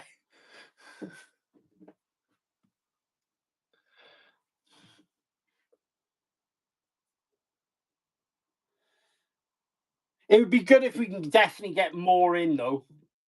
You know, have more people and make it a once a month podcast. You know, me and you host it, and then obviously we have guests coming in to come on the channel. That'd be wicked. I mean, would I just host it on this channel, or would it be on yours, Rick? I mean, that's something that we'd also need to consider.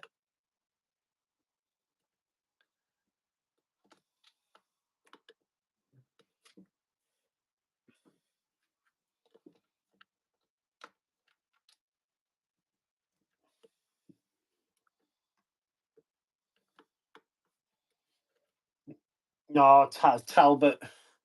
Talbot is a Stig. There wouldn't be many cars to test out after he's had all of them, would there?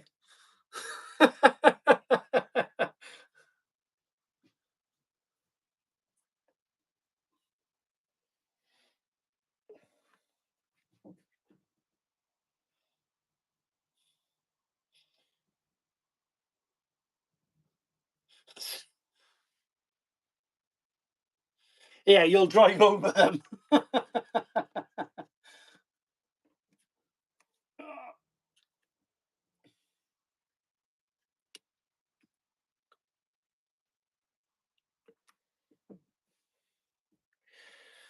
Right, this car's too high on this stand.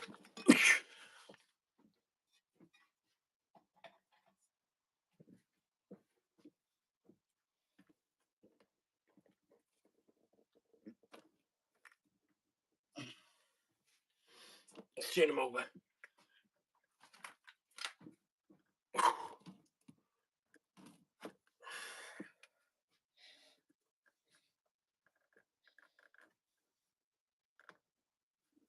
There you go. It's better. Been wrestling with that for the past 10 minutes.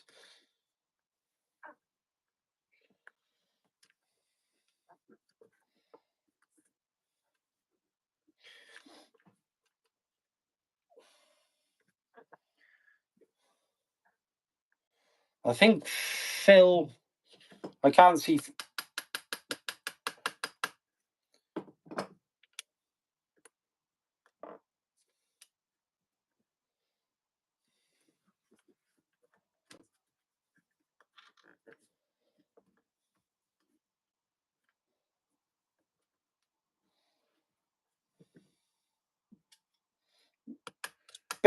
Big Red is really big, guys, honestly.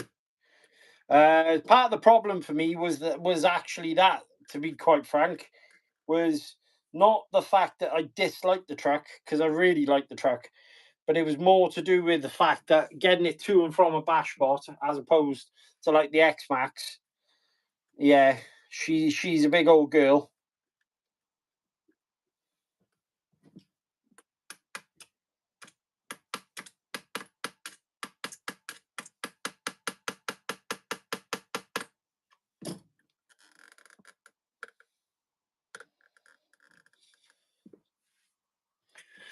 She is a big old girl.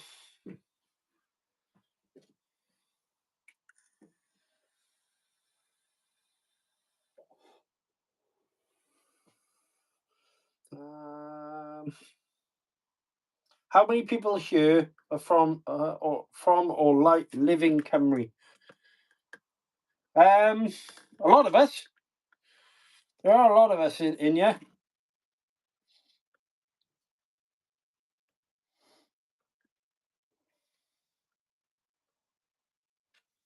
No, that's not going in. Why is it not going in?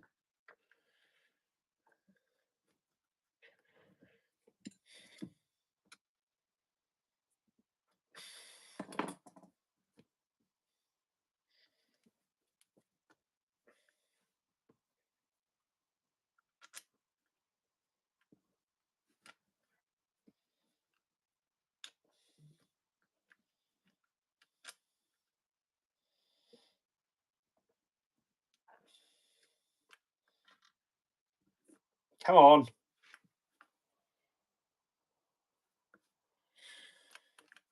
Yeah.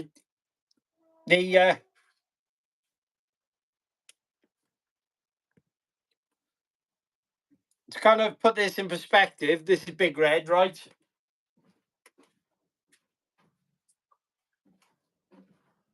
That's the MGX rally car. So that's the front there of Big Red. So it's the length of two MGX rally cars. Oh, by the way, guys, look at the state of the rally car. I've had some fun with this. I'll have a video out from maybe Monday. But yeah, I handed this car as ass. They wanted me to test it, and test it is what I did.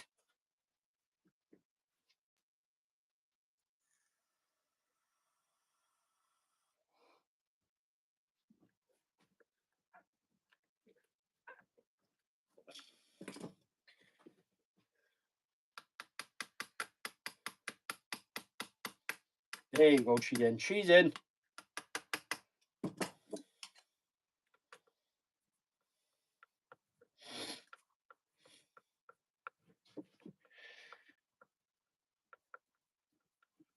I mean, all the screws on here, for example. I mean, I'm doing the shocks up with the 3mm driver. The standard chassis screws are 5. There's 4mm on here. You won't find the only 2mm screw as you find for this, I think, is the receiver box.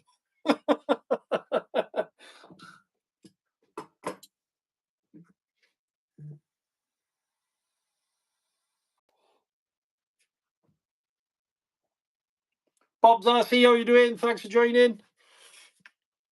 Right. Let's do this screw up on top.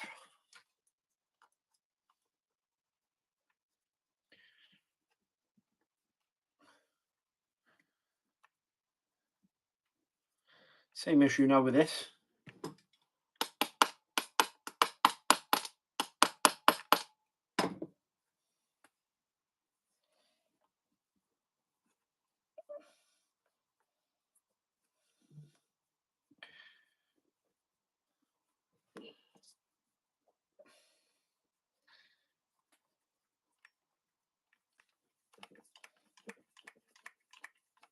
Simon, I have a pair of W08s if anyone's looking for one. From South Wales, calm driver. How much do you want for them, Simon? Shocks are good.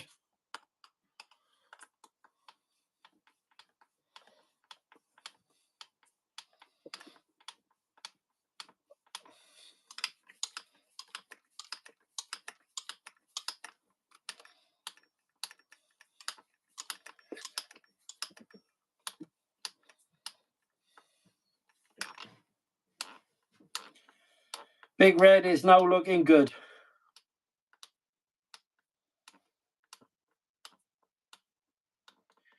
Right, let's check that steering. Turn the car on.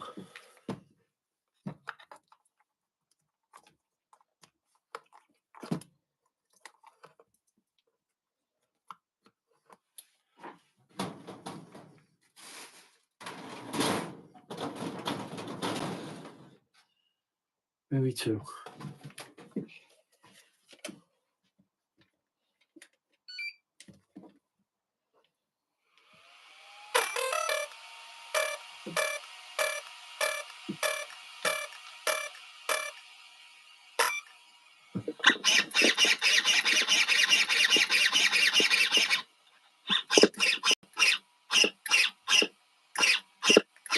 Nothing wrong with that steering. Shocks are fixed. Happy days. She's ready to rock and roll. Ready to go to my friend's new house.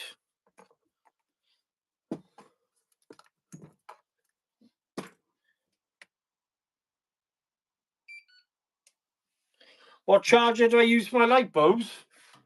A T200 by Sky RC and a HTRC, T240. Both really good chargers, but I prefer the Sky RC at the moment because of the extra amperage on the channels. And to be honest with you, I haven't really had a bad Sky RC charger at all.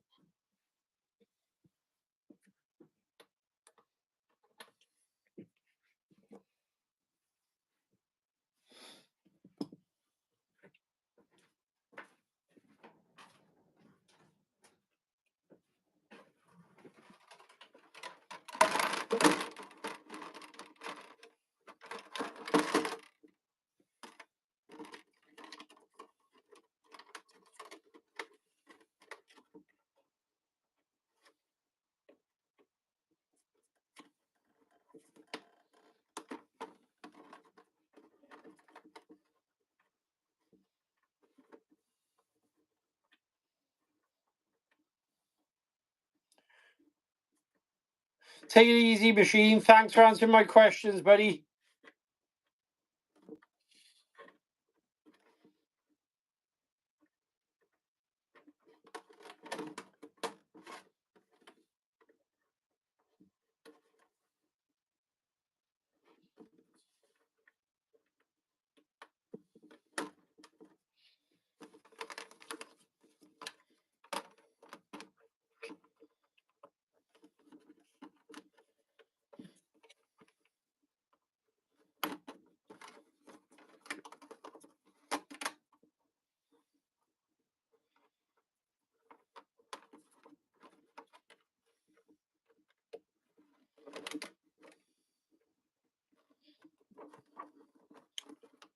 Oh, and I've also got a T100 as well, actually, thinking about it.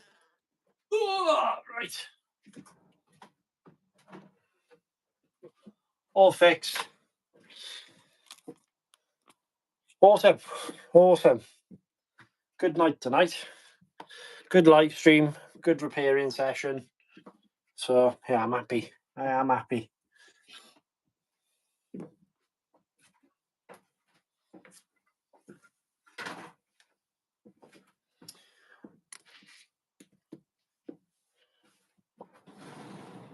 Right, dudes, I'm going to wrap this up because I'm going to go up the house now. I've been down here all night. I want to say a huge thank you to everyone who's come on this live stream tonight as well. You've been absolutely epic once again. Remember, I got the running footage of Big Green coming out tomorrow up in Old Dusty. That's epic, mind. I want to say a massive thank you as well to Ricky from Beyond RC for coming on. Amazing guy. I'm glad you guys enjoyed having him on, and it looks like, fingers crossed, we're going to be doing a regular thing now. So that, you know, that's epic, isn't it? Come on. Each and every one of you, absolutely awesome. I want to say a massive hello to everyone else who's going to watch it on playback. And guys, I appreciate every single one of you, I promise you. I'm very humbled to have you all come along for the ride. Stay awesome, everyone. Have an awesome weekend. Remember, guys, we have got a Facebook group called RC Buddies V2 on Facebook. You know, go ahead, jump on the Facebook group. You'll see us all talking in there. There's also a chat in the community as well. So come along, answer a few questions, and come and join in and have a chat with us all. But till next time, guys, stay awesome. Ciao for now.